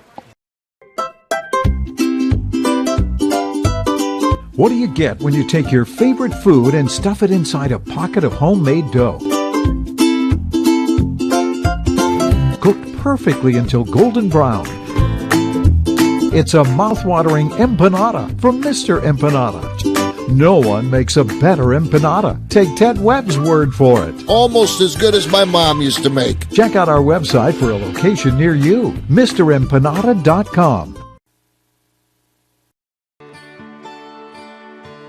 This is the University of Tampa. UT students travel from across the nation and around the globe to join a dynamic learning community. There are 150 academic programs, continuing studies for non-traditional students, and a highly ranked graduate school.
And we go to the top of the ninth innings. Pitching change for the Spartans. They bring in number 36, Carson Queso, a lefty. Freshman, another parade of freshmen coming in from Tampa, Florida, Wharton High School. Yep, Mr. Empanada called the bullpen. Get your chips ready for Carson Queso. He has one appearance on the year. He has only pitched one inning, and he had one strikeout. Strikeout per 9, of course, would be 9, and his ERA will be 0. He's a freshman, so excited to see more than an inning out of Mr. Carson Queso. Just a good last name, too. It is. Yep. Schlichty behind the plate. Grounded out, of course, to end the bottom of the 8th, but is now behind the plate. Jorgensen will be at second. Knutson will be in left field. Cadenas will be in center, and Glancy will move over to right field. And John Malcolm at first. Back to first, and Jamarcus Lyons back to third. So everyone moving around. One thing I love about Coach Urso that he does that, gives players some experience, even if it's, in the top of the 9th.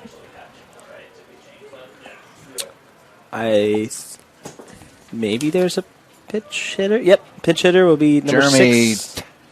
Texel. Yep. Like a generic gas station. Texel. It's a good last name. Ball in the dirt.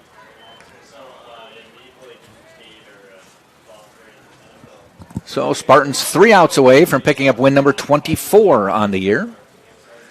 I don't think that's in doubt. Just what will the final score be?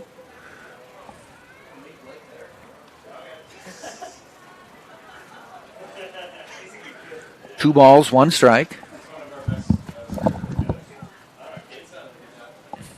Queso, the lefty, fires. Call strike.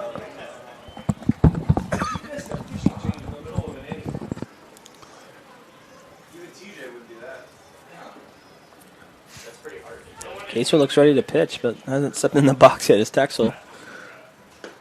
That looked good. Gets a strikeout. Texel looks at one and walks back. Saw Queso had already come set before Texel really stepped in the box and then pitched. So ready to go. Strikeout number 2 of the year for Queso. You've heard of ready golf. This is ready ball. Yep. I think we have another pinch hitter coming up. This is Nate Hansen. No, it's Housen. Take that back. It's Housen. Happens to me all the time. The right fielder. Yeah.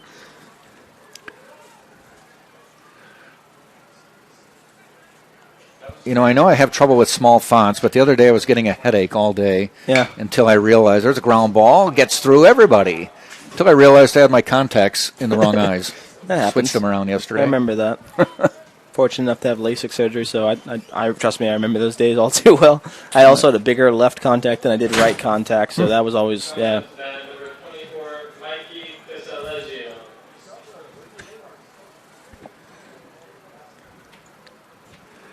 Casalegio to the plate, the shortstop. Hitless in 2 official at-bats, walked once.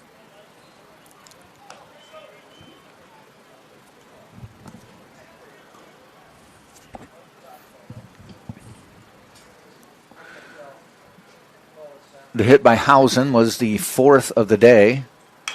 There's a ground ball to Queso, turns, fires, gets one at second. The relay, not in time. Good play by Queso, fielding his position.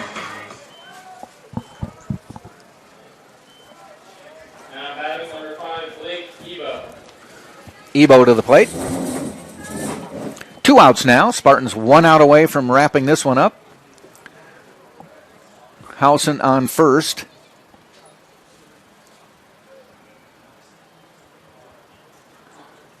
And the pitch. Swing and a miss. Took something off of that on the first one.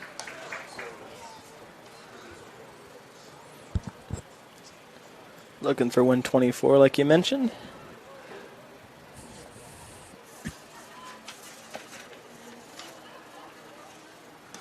little bit low.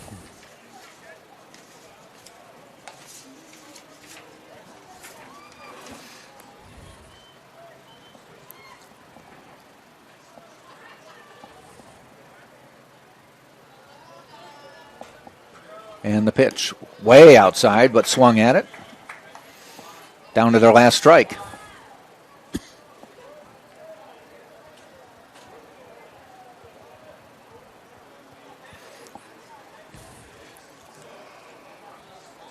Queso fires, swing and a miss. Ball game over. Tampa wins it. Final score 12-1 here in Tampa, and the Spartans go to 9-1 in Sunshine State Conference play, 24-3 overall on the season, and they will stay the winningest team in the conference and overall. Florida Tech also at 23 wins coming into today.